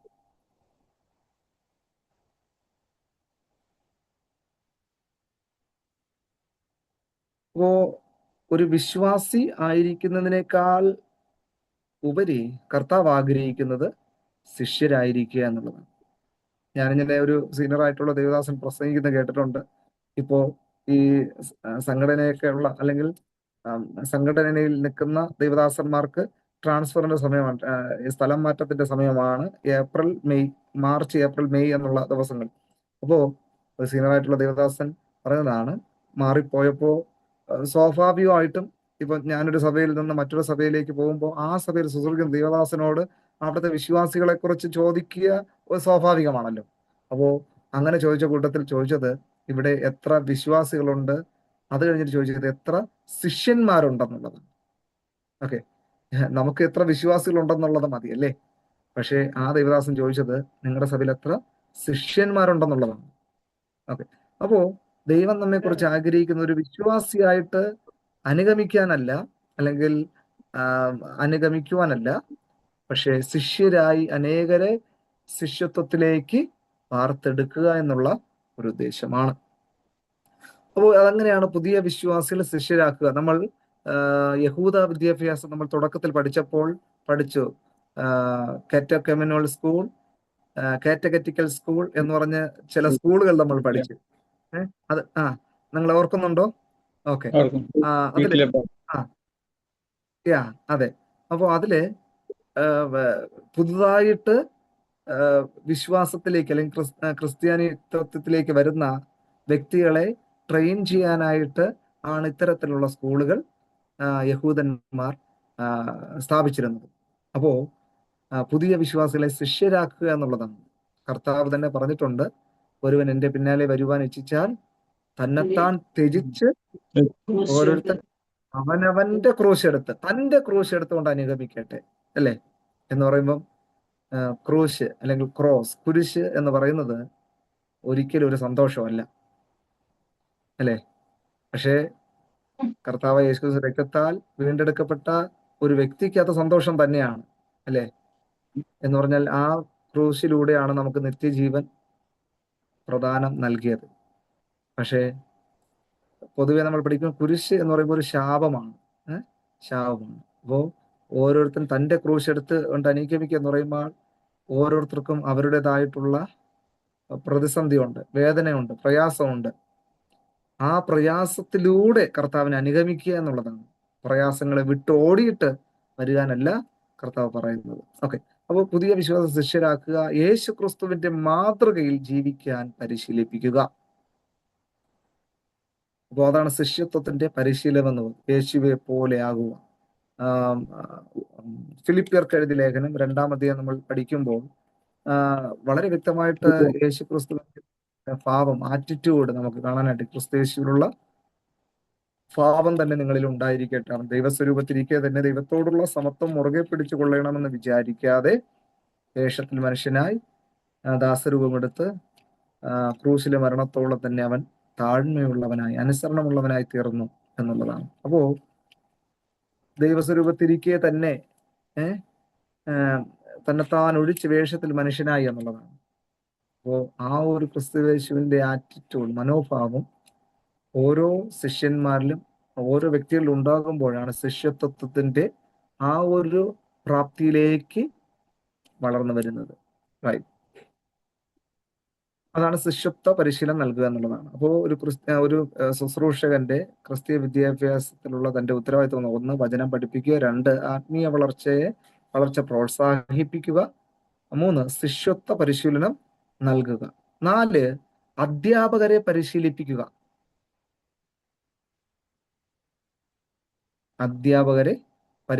എന്ന് പറഞ്ഞാൽ ഒരു സഭ ആകുമ്പോൾ നമുക്കൊരു ശുശ്രൂഷകൻ എന്ന നിലയിൽ ഒരു വ്യക്തിക്ക് ലിമിറ്റേഷൻ ഉണ്ട്, ഒത്തിരി പരിമിതികളുണ്ട്. എന്നാൽ മറ്റുള്ളവരെ കൂടെ, അല്ലെങ്കിൽ യോഗ്യരായിട്ടുള്ള വ്യക്തികളെ കൂടെ വചനം പഠിപ്പിക്കാനും അവരെ അല്ലെങ്കിൽ ശുശ്രൂഷയ്ക്ക് ഒരു കൈത്താങ്ങലായിട്ട് നിൽക്കാനായിട്ട് അവരെ എന്ത് ചെയ്യണം? പ്രോത്സാഹിപ്പിക്കുകയും പരിശീലിപ്പിക്കുകയും ചെയ്യണം എന്നുള്ളതാണ്. ഫോർ എക്സാമ്പിൾ, നമുക്ക് സൺഡേ സ്കൂൾ എല്ലാ സഭകളിലും, മിക്ക സഭകളിലും ഉണ്ട് അല്ലേ, സൺഡേ സ്കൂൾ. അപ്പോൾ ഈ അധ്യാപകർ എന്ന് പറയുന്നത് ദൈവദാസന്മാരെ പോലെ അല്ലെങ്കിൽ ശുശ്രൂഷന്മാരെ പോലെ ബൈബിൾ കോളേജിൽ പഠിച്ചോ ഒക്കെ ഒന്നും വരുന്നവരല്ല. പക്ഷെ ഇപ്പോഴത്തെ പാഠ്യപദ്ധതികളെല്ലാം, സിലബസ് എല്ലാം നമ്മൾ നോക്കുമ്പോൾ ഒത്തിരി ടഫാണല്ലേ. നമ്മളത് വായിച്ച് പ്രിപ്പറേഷൻ ചെയ്യാതെ നമുക്ക് ഒരിക്കലും കുഞ്ഞുങ്ങളെ പഠിപ്പിക്കാനായിട്ട് കഴിയുകയില്ല. നല്ല ടഫായിട്ടുള്ള സബ്ജക്റ്റാണ്. ഓക്കെ, അപ്പോൾ ഇത്തരത്തിലുള്ള വ്യക്തികളെ നമ്മൾ എന്ത് ചെയ്യണം? അവരെ ട്രെയിൻ ചെയ്യണം. സൺഡേ സ്കൂൾ അധ്യാപകരെയും സഭാ നേതാക്കളെയും യുവാക്കളെയും യുവതികളെ എന്ത് ചെയ്യണം? അവരെ ദൈവവചനം പരിശീലിപ്പിക്കുക എന്നുള്ളതാണ്. അപ്പോൾ ഫലപ്രദമായ ക്രിസ്തീയ വിദ്യാഭ്യാസത്തിനുള്ള വിഭവങ്ങൾ അവർക്ക് നൽകുക എന്നുള്ളതാണ്. നേരത്തെ പറഞ്ഞതുപോലെ ക്രിസ്തീയ ജീവിതത്തിന്റെ മൂല്യങ്ങൾ പറയുകയും അതനുസരിക്കുകയും പഠിപ്പിക്കുകയും ചെയ്യുക, അത് മറ്റുള്ളവരെ പഠിപ്പിക്കാനായിട്ട് പ്രബോധിപ്പിക്കുകയും ചെയ്യുക. നമ്മൾ നേരത്തെ വായിച്ചതുപോലെ തിമോഥെയോസിനോട് പറയുകയാണ്, നീ അത് മറ്റുള്ളവരെ പ്രബോധിപ്പിക്കാനായിട്ട് ഉത്സാഹിക്കണമെന്നുള്ളതാണ് അല്ലെ. അതല്ല നമ്മൾ വായിച്ചത് 2 തീമോഥെയോസ്, 2 തീമോത്തി ചാപ്റ്റർ 2 വേഴ്സ് 1 and 2 വായിച്ചത് അതാണ്. നീ പല സാക്ഷികളുടെ മുമ്പാകെ, ചാപ്റ്റർ 2 വേഴ്സ് 2, മുമ്പാകെ എന്നോട് കേട്ടതെല്ലാം മറ്റുള്ളവരെ ഉപദേശിപ്പാൻ സമർത്ഥരായ വിശ്വസ്ത മനുഷ്യരെ ഫരമേൽപ്പിക്കുക. സമർത്ഥരായ വിശ്വസ്ത മനുഷ്യർ, അവിടെ പറയുന്നുണ്ട് വിശ്വസ്ത മനുഷ്യരെ പരമേൽപ്പിക്കുക എന്നുള്ളതാണ്. സമർത്ഥരായ വിശ്വസ്ത മനുഷ്യരെ പരമേൽപ്പിക്കുക എന്നുള്ളതാണ്. ഓക്കെ, അപ്പോ അത്തരത്തിലുള്ള വ്യക്തികളെ നമ്മൾ ഒരു ശുശ്രൂഷ നിലയിൽ അവരെ കണ്ടുപിടിച്ച് അവരുടെ കഴിവുകളെ നമ്മൾ മനസ്സിലാക്കി അവരെ ശുശ്രൂഷയിലേക്ക് പ്രോത്സാഹിപ്പിക്കുക എന്നുള്ളതാണ് ഒരു ക്രിസ്തീയ ശുശ്രൂഷകന്റെ അല്ലെങ്കിൽ ക്രിസ്തീയ വിദ്യാഭ്യാസത്തിൽ ഒരു ശുശ്രൂഷകന്റെ ഉത്തരവാദിത്തം എന്ന് പറയുന്നത്. ഓക്കെ, ചിലർക്കൊക്കെ സഭകളിൽ പോകുമ്പോൾ പാടാൻ കഴിവുള്ള ഒത്തിരി പ്രിയപ്പെട്ടവരുണ്ടാകും. എന്നാൽ ഈ പാസ്റ്റർ തന്നെ അങ്ങ് പാടിക്കൊണ്ടിരിക്കും അല്ലെ, മൈക്കെടുത്ത് പാടിക്കൊണ്ടിരിക്കും. അപ്പോൾ തന്നെ ഒന്ന് മധ്യസ്ഥ പ്രാർത്ഥന നടത്താൻ കഴിവുള്ള ഒത്തിരി പേരുണ്ടായിരിക്കും അല്ലെ. 5 വിഷയം പറഞ്ഞ് പ്രാർത്ഥന ലീഡ് ചെയ്ത് നടത്താൻ കഴിവുള്ള ഒത്തിരി പേരുണ്ടായിരിക്കും. പാസ്റ്റർ തന്നെ മധ്യസ്ഥ പ്രാർത്ഥന നടത്തും. ഒരു സങ്കീർത്തനം എടുത്തിട്ട് വായിച്ച് 2 വാക്ക് അതിൽ നിന്ന് പ്രബോധിപ്പിക്കാൻ കഴിവുള്ള ഒത്തിരി പേരുണ്ടാകും. എന്നാൽ അതും ചെയ്യത്തില്ല അല്ലേ. പക്ഷെ അത് നമ്മൾ അങ്ങനെ ചെയ്യാതിരിക്കുന്നിടത്തോളം അവിടെ പാസ്റ്റർ മറ്റുള്ളവരെ വളർത്താനായിട്ട് ഒരു സ്വാർത്ഥ മനോഭാവമുള്ളവനായി തീരുന്നു. വിശ്വാസികൾക്ക് വളരാൻ കഴിയുന്നില്ല. അവരുടെ അറിവുകൾ അവർ സ്വയം എന്ത് ചെയ്യുന്നു, അവര് അത് അത് പ്രവർത്തിക്കാൻ അല്ലെങ്കിൽ അത് ചെയ്യാനായിട്ടുള്ള അവസരമില്ലാത്തതുകൊണ്ട് അവരെന്ത് ചെയ്യുന്നു, ആത്മീയമായിട്ടുള്ള വളർച്ചയിൽ നിന്ന് പിന്മാറിപ്പോകുന്നതായിട്ട് കാണാനായിട്ട് കഴിയുന്നു. അപ്പോ ക്രിസ്തീയ ശുശ്രൂഷ സംബന്ധിച്ചിടത്തോളം ഫലപ്രദമായ ക്രിസ്തീയ ഫലപ്രദം തീരണമെങ്കിൽ വിദ്യാഭ്യാസത്തിനുള്ള വിഭവങ്ങൾ, അവസരങ്ങൾ അവർക്ക് നൽകുക എന്നുള്ളതാണ് നാലാമത്തെ ഉത്തരവാദിത്വം എന്ന് പറയുന്നത്. അഞ്ചാമത്തെ ഉത്തരവാദിത്വം എന്ന് പറയുന്നത് മാതാപിതാക്കളെ പ്രോത്സാഹിപ്പിക്കുക. മാതാപിതാക്കളെ പ്രോത്സാഹിപ്പിക്കുക. അപ്പോ ഈ മാതാപിതാക്കൾക്ക് നമ്മൾ ട്രെയിൻ ചെയ്യണം. ഈ സഭകളിൽ നമുക്ക് ഒത്തിരി ഉപവാസ പ്രാർത്ഥനകളും കാത്തിരിപ്പ് യോഗങ്ങളും ഒക്കെ ഉണ്ട് അല്ലേ. എന്നാൽ നമ്മുടെ സഭകളിൽ മാസത്തിലൊന്നെങ്കിലും അല്ലെങ്കിൽ അറ്റ്ലീസ്റ്റ് 6 മാസത്തിലൊന്നെങ്കിലും മാതാപിതാക്കൾക്ക് വേണ്ടിയിട്ടുള്ള ഒരു സെമിനാർ ക്രമീകരിക്കണം. കുഞ്ഞുങ്ങൾക്ക് വേണ്ടി നമ്മൾ സെമിനാറിന് വിടുന്നുണ്ട്, ക്യാമ്പുകൾക്ക് വിടുന്നുണ്ട്. എന്നാൽ പേരൻസ് ഇന്നത്തെ ക്യാമ്പുകൾ വളരെ അപ്രീഷിയേറ്റബിൾ ആണ്. ക്യാമ്പുകൾ 3 ദിവസം നടക്കുമ്പോൾ കുഞ്ഞുങ്ങൾക്ക്, യുവാക്കൾക്ക് സെപ്പറേറ്റ് ആയിട്ട് ക്ലാസ്സുകൾ തിരിച്ച് ക്ലാസ്സുകൾ എടുക്കുന്നു. ഓക്കെ. എന്നാൽ ഇത്തരത്തിലുള്ള ക്യാമ്പുകൾക്ക് എല്ലാ വിശ്വാസികളും പോകാൻ അവർ തയ്യാറാകുന്നില്ല. തയ്യാറാണെങ്കിൽ തന്നെയും പല പ്രാരാബ്ദങ്ങൾ കൊണ്ട് അവർക്ക് പോകാൻ കഴിയുന്നില്ല. എന്നാൽ സഭയിലാകുമ്പോൾ അല്ലെ, നമ്മൾ ഫാസ്റ്റിംഗ് പറയുന്ന എന്ത് കാര്യം മാറ്റിവെച്ച് നമ്മൾ വരും അല്ലേ. അങ്ങനെയുള്ള ഒരു ദിവസം പേരൻസിന് വേണ്ടി മാത്രം എങ്ങനെ കുടുംബജീവിതം നയിക്കാം, എങ്ങനെ കുഞ്ഞുങ്ങളെ ആത്മീയമായിട്ട് അവരെ ഉന്നമതിയിലേക്ക് എത്താം, എങ്ങനെ ഒരു നല്ലൊരു മാതാവായിരിക്കാം, നല്ലൊരു ഭർത്താവായിരിക്കാം, നല്ലൊരു പിതാവായിരിക്കാം, നല്ലൊരു ഭാര്യയായിരിക്കാം എന്നുള്ള കടപ്പാടുകൾ അല്ലേ. നമ്മൾ കേൾക്കുന്നു, വായിക്കുന്നു, പ്രസംഗത്തിലൂടെ ദേവദാസന്മാർ പറയുന്നതിന് പരിമിതികളുണ്ട്. എന്ന് പറഞ്ഞാൽ നമ്മുടെ കുഞ്ഞുങ്ങൾ കേട്ടുകൊണ്ടിരിക്കുന്നു, കൊച്ചു കുഞ്ഞുങ്ങളുണ്ട്, നമ്മുടെ പേരൻസ് കേട്ടുകൊണ്ടിരിക്കുന്നു അല്ലേ. അതുകൊണ്ട് എല്ലാവർക്കും മനസ്സിലാകുന്ന രീതിയിൽ ദേവദാസൻ പ്രസംഗങ്ങൾക്ക് ലിമിറ്റേഷൻ. എന്നാൽ ആരെങ്കിലും എന്തെങ്കിലും ഡൗട്ട് ചോദിക്കുന്നതാണോ? Okay, okay. അപ്പോ ഇത്തരത്തിലുള്ള മാതാപിതാക്കൾക്ക് കൊടുക്കേണ്ടുന്ന നിർദ്ദേശങ്ങളും ഒക്കെ അത്തരത്തിലുള്ള ഒരു സെമിനാറോ ഒരു ക്യാമ്പോ ഒക്കെ നമുക്ക് നടത്താനായിട്ട് കഴിയും. അതൊരു ക്രിസ്തീയ ശുശ്രൂഷകളെ സംബന്ധിച്ചിടത്തോളം പക്വമായിട്ടുള്ള തീരുമാനങ്ങളും അതുപോലെ തന്നെ മറ്റുള്ളവരെ ഉത്സാഹിപ്പിക്കാനായിട്ടുള്ള ഒരു ദൗത്യമാണ്. മാതാപിതാക്കളെ പ്രോത്സാഹിപ്പിക്കുക എന്നുള്ളത് കുടുംബ ആരാധനയും കുട്ടികളുടെ ആത്മീയ വളർച്ചയെ സംബന്ധിച്ച് മാതാപിതാക്കൾക്ക് നിർദ്ദേശം നൽകുക. ഓക്കെ. ഇന്ന് അന്യം നിന്ന് പോകുന്ന ഒരു കാര്യമാണല്ലേ കുടുംബ പ്രാർത്ഥനകൾ അല്ലേ, സന്ധ്യ പ്രാർത്ഥനകൾ. എന്ന് പറഞ്ഞാൽ മനഃപൂർവ്വം അല്ലായിരിക്കാം, ബിസി ഷെഡ്യൂളാണ് അല്ലേ. ഭാര്യ ജോലി കഴിഞ്ഞ് വരുമ്പോഴായിരിക്കും ഭർത്താവ് ഡ്യൂട്ടിക്ക് പോകാനായിട്ട് ഒരുങ്ങിയിരിക്കുന്നത് അല്ലേ. അവർ രണ്ടുപേരും ഓക്കെ ആകുമ്പോഴായിരിക്കും കുഞ്ഞുങ്ങൾ സ്കൂളിൽ പോകാനായിട്ട് റെഡിയാകുന്നത് അല്ലേ. സമയത്തിന്റെ, നമ്മുടെ ജോലിയുടെ ടൈമിങ്ങിന്റെ ഇതുകൊണ്ട് പ്രാർത്ഥനകൾ, കുടുംബ പ്രാർത്ഥനകൾ, ഒരുമിച്ചുള്ള സന്ധ്യ പ്രാർത്ഥനകളോ കുടുംബ പ്രാർത്ഥനകൾ, ഇപ്പൊ സന്ധ്യയാണോ പ്രഭാതമാണെങ്കിലും ഓക്കെ, നോ പ്രോബ്ലം. പക്ഷെ കുടുംബ പ്രാർത്ഥനകൾ അന്യം നിന്ന് പോകുന്നു അല്ലേ. മാതാവ്, പിതാവ്, കുഞ്ഞുങ്ങൾ ഒരുമിച്ച് ഉള്ള പ്രാർത്ഥനകൾ. അപ്പോ നമ്മുടെ നിങ്ങളുടെയൊക്കെ കുഞ്ഞു പ്രായത്ത് ഇന്നൊക്കെ സഭകളില് റെക്കോർഡ് ഇടുകയാണ്, പാട്ട് ഡയറക്റ്റ് അങ്ങ് ഇടുകയാണ് അല്ലെ. പ്രിയ ദേവദാസന്മാരുടെ കുഞ്ഞു പ്രായങ്ങളില് അപ്പച്ചന്മാരും അമ്മാമ്മമാരും ഒക്കെ രാവിലെ എണീറ്റ് പാടുന്ന പാട്ടുകൾ കേട്ടാണ് നിങ്ങൾ ഉണരുന്നത് അല്ലേ. ഞാൻ ഉണർന്നുകൊണ്ടിരുന്നത് KP ഓർണ സാറിന്റെ പിന്നെ പ്രസംഗം കേട്ടിട്ടൊക്കെ ആയിരുന്നു കുറച്ച് എന്റെ കുട്ടിക്കാലത്ത്. പിന്നീടൊക്കെ ആ പ്രസംഗമൊക്കെ പോയി. പിന്നെ ഓക്കെ, പാട്ടുകളൊക്കെ പാടും. അപ്പൊ പാസ്റ്റർ ആയതുകൊണ്ട് രാവിലെ എഴുന്നേറ്റ് പ്രാർത്ഥിക്കാതിരിക്കാൻ പറ്റില്ല. ചുറ്റും വിശ്വാസികളുണ്ടല്ലോ. അവര് പ്രാർത്ഥിച്ചില്ലെങ്കിലും പാസ്റ്റർ വീട്ടിൽ നിന്ന് പാട്ട് വന്നോ എന്ന് അവര് ശ്രദ്ധിക്കും അല്ലേ. അല്ലെങ്കിൽ ചോദിക്കും പാസ്റ്റർ ഉറങ്ങിപ്പോയോ അല്ലേ. അതുകൊണ്ട് ഓക്കെ, അതാണ് ഫെയ്ത്ത് ഹോമിൽ താമസിക്കുന്നതും അല്ലാതെ പുറത്ത് താമസിക്കുന്നതിനുള്ള ഒരു വ്യത്യാസം. ഓക്കെ, ചിലപ്പോൾ ക്ഷീണം കൊണ്ട് ഉറങ്ങിപ്പോയാലും അലാറം വെച്ചിട്ടാണെങ്കിലും ചാടി എണീറ്റ് ശബ്ദത്തൊക്കെ ഒന്ന് പാടും അല്ലേ. ഓക്കെ.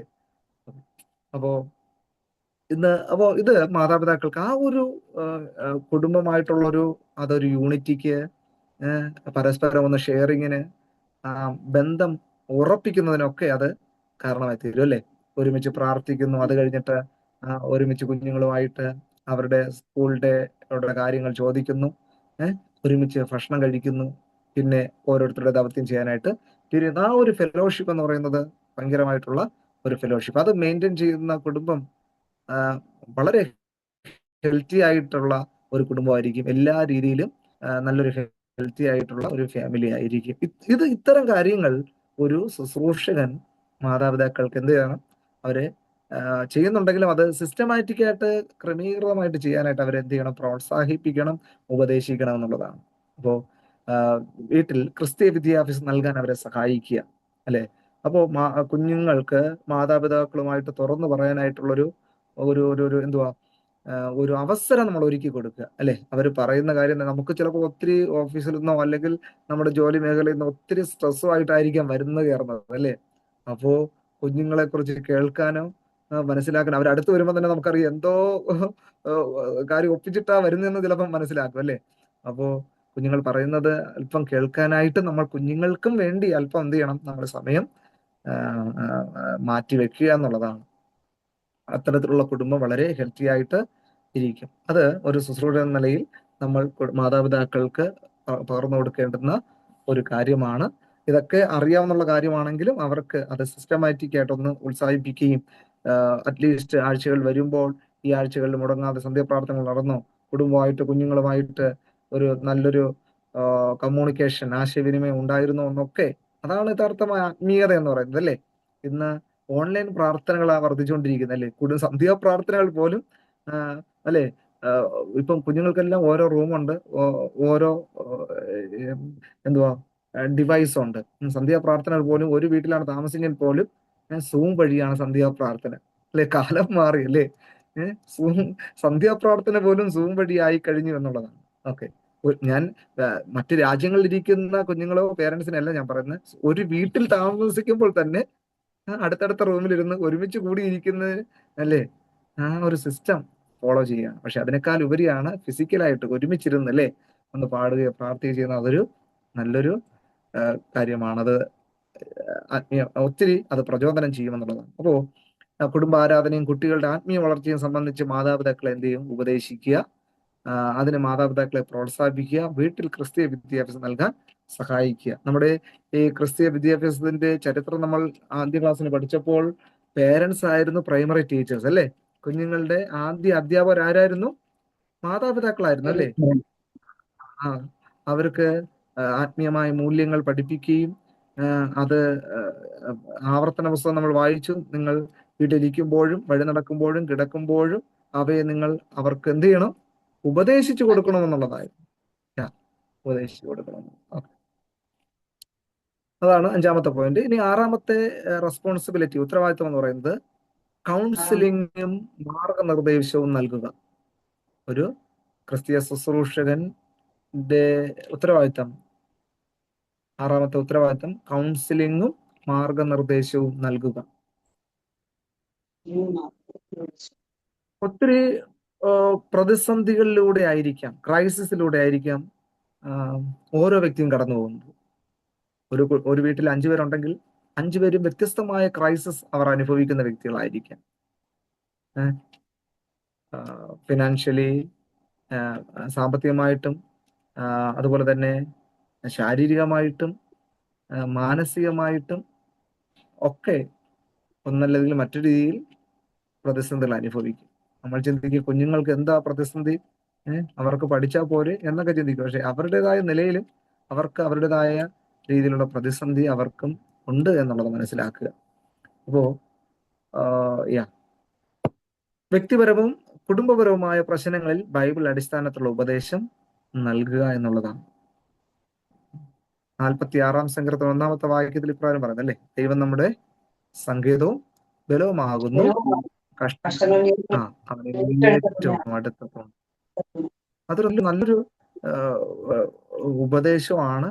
അപ്പോൾ തന്നെ നമുക്കൊരു കംഫോർട്ടാണ്, അല്ലേ? അപ്പോൾ നമുക്ക് ആ വചനം നമ്മൾ വായിക്കുമ്പോൾ, കുഞ്ഞുങ്ങളെ കൊണ്ട് വായിപ്പിക്കുമ്പോൾ അവർക്ക് അതിലൂടെയുള്ള സന്ദേശം പറഞ്ഞു കൊടുക്കണം. അപ്പൻ മാറിപ്പോവും, അമ്മ മാറിപ്പോവും, അല്ലെങ്കിൽ അപ്പന്റെ സഹായത്തിന് ലിമിറ്റേഷൻ ഉണ്ട്, അമ്മ സഹായിക്കുന്ന ലിമിറ്റേഷൻ ഉണ്ട്, മക്കൾ എന്ന രീതിയിൽ മാതാപിതാക്കളെ സഹായിക്കുന്നതിൽ ലിമിറ്റേഷൻ ഉണ്ട്, അല്ലേ? എന്നാൽ ദൈവം നമ്മുടെ സങ്കേതവും ബലവും, കഷ്ടങ്ങളിൽ ആ ദൈവം ഏറ്റവും അടുത്ത തുണയാണ് എന്നുള്ളതാണ്.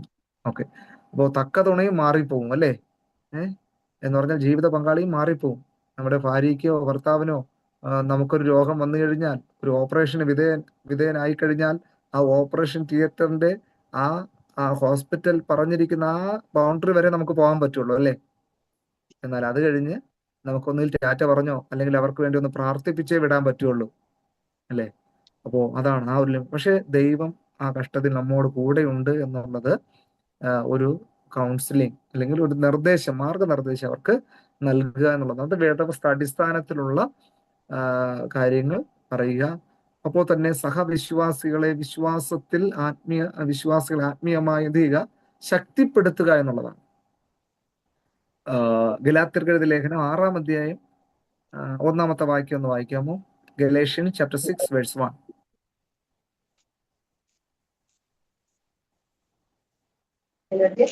6-ാം അധ്യായം 1-ാമത്തെ വാക്യം.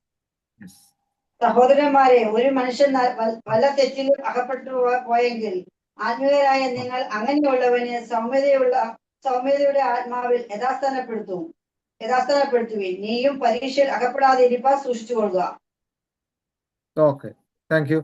അപ്പൊ ഇവിടെ വായിക്കുന്നു എന്തുവാ? സൗമ്യതയുടെ ആത്മാവ് അവരെന്ത് ചെയ്യണം?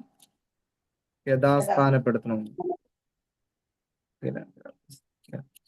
അപ്പോ ഒരു മനുഷ്യൻ വല്ല തെറ്റിലും അകപ്പെട്ടു പോയാൽ, അടുത്ത വാക്യം ആത്മീകരായ നിങ്ങൾ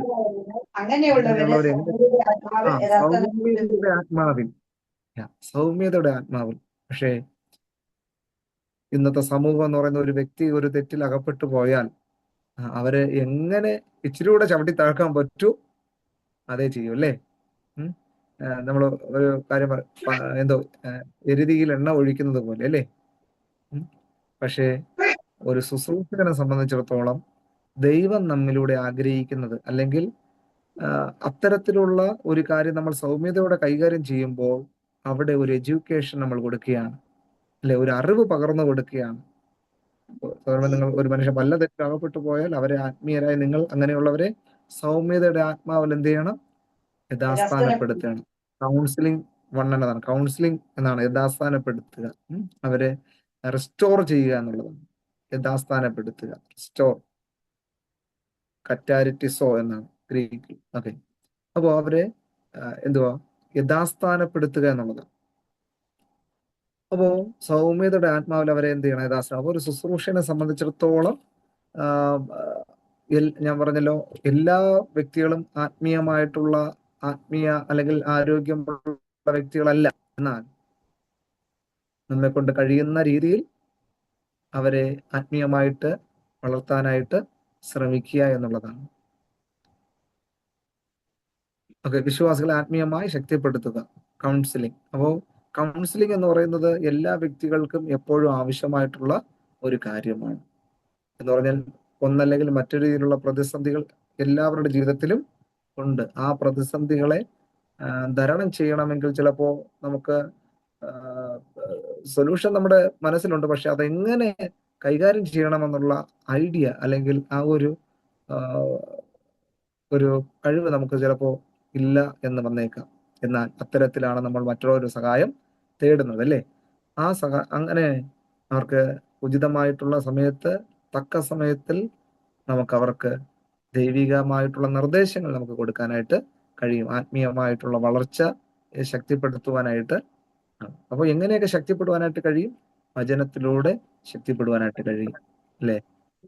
വചനത്തിലൂടെ നമുക്ക് ശക്തിപ്പെടുവാനായിട്ട് കഴിയും. അതാണ് നമ്മൾ ആദ്യം വായിച്ചത്. ക്രിസ്തയേശുവിലുള്ള കൃപയാൽ നീ ശക്തിപ്പെടുക എന്നുള്ളതാണ്.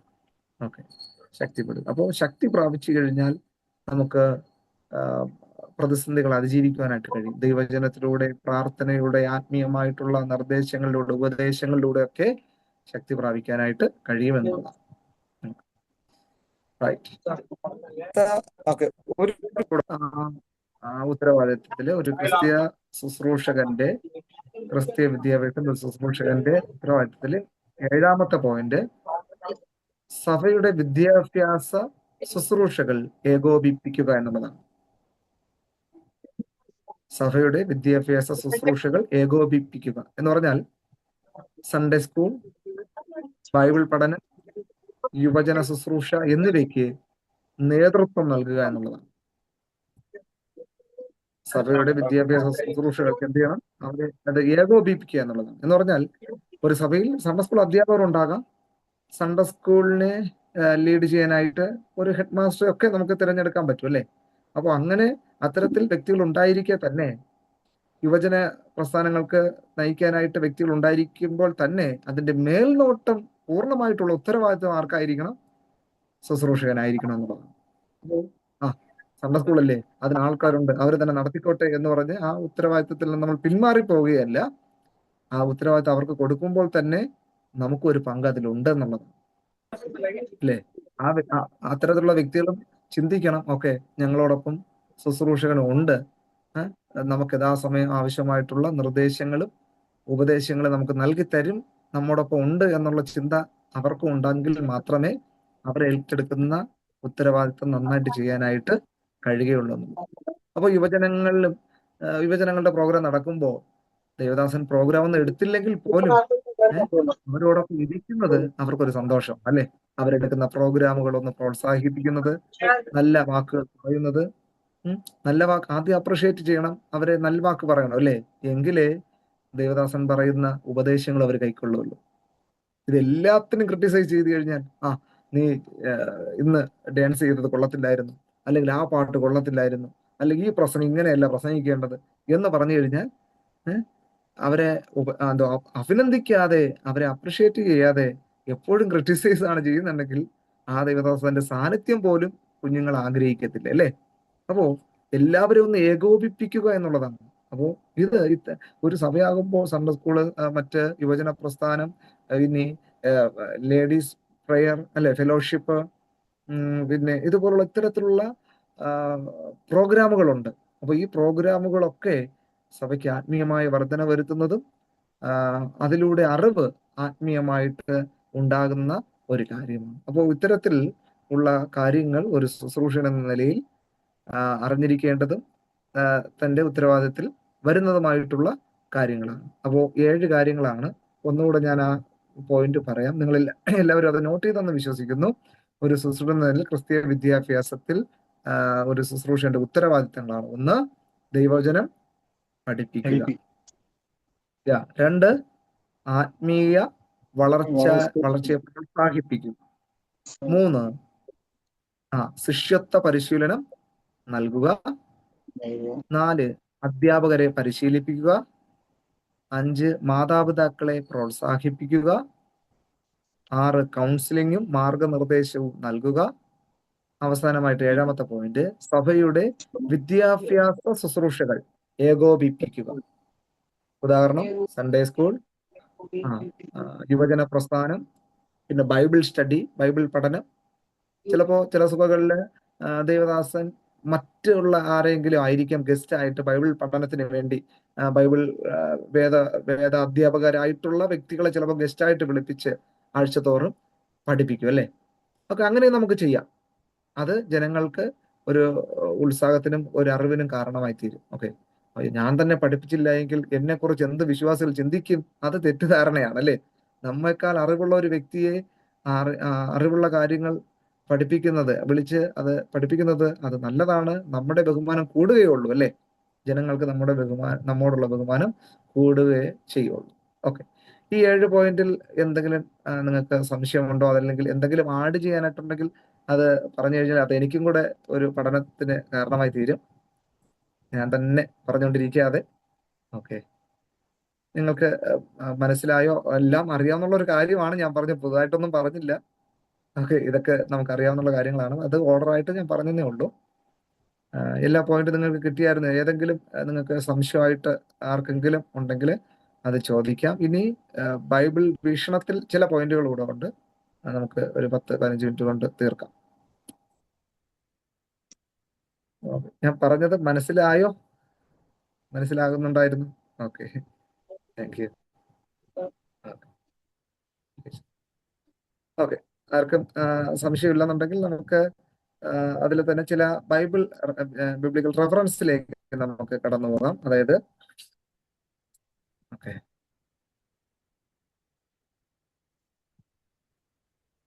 ചില റെഫറൻസുകൾ, ബൈബിൾ അടിസ്ഥാനങ്ങൾ, ക്രിസ്തീയ വിദ്യാഭ്യാസത്തിന്റെ ഒരു ശുശ്രൂഷകൻ അറിഞ്ഞിരിക്കേണ്ടുന്നതില് ആ ഭാഗത്തിൽ വരുന്നതിൽ ചില ബൈബിൾ വാക്യങ്ങൾ നമുക്ക് പഠിക്കാം. അത് ഒന്നാമതായിട്ട് എഫെസ്യർക്കെഴുതിയ ലേഖനം 4-ാം അധ്യായം 11-12 വായിക്കാം. എഫെഷ്യൻസ് ചാപ്റ്റർ 4 വേഴ്സ് 11 and 12.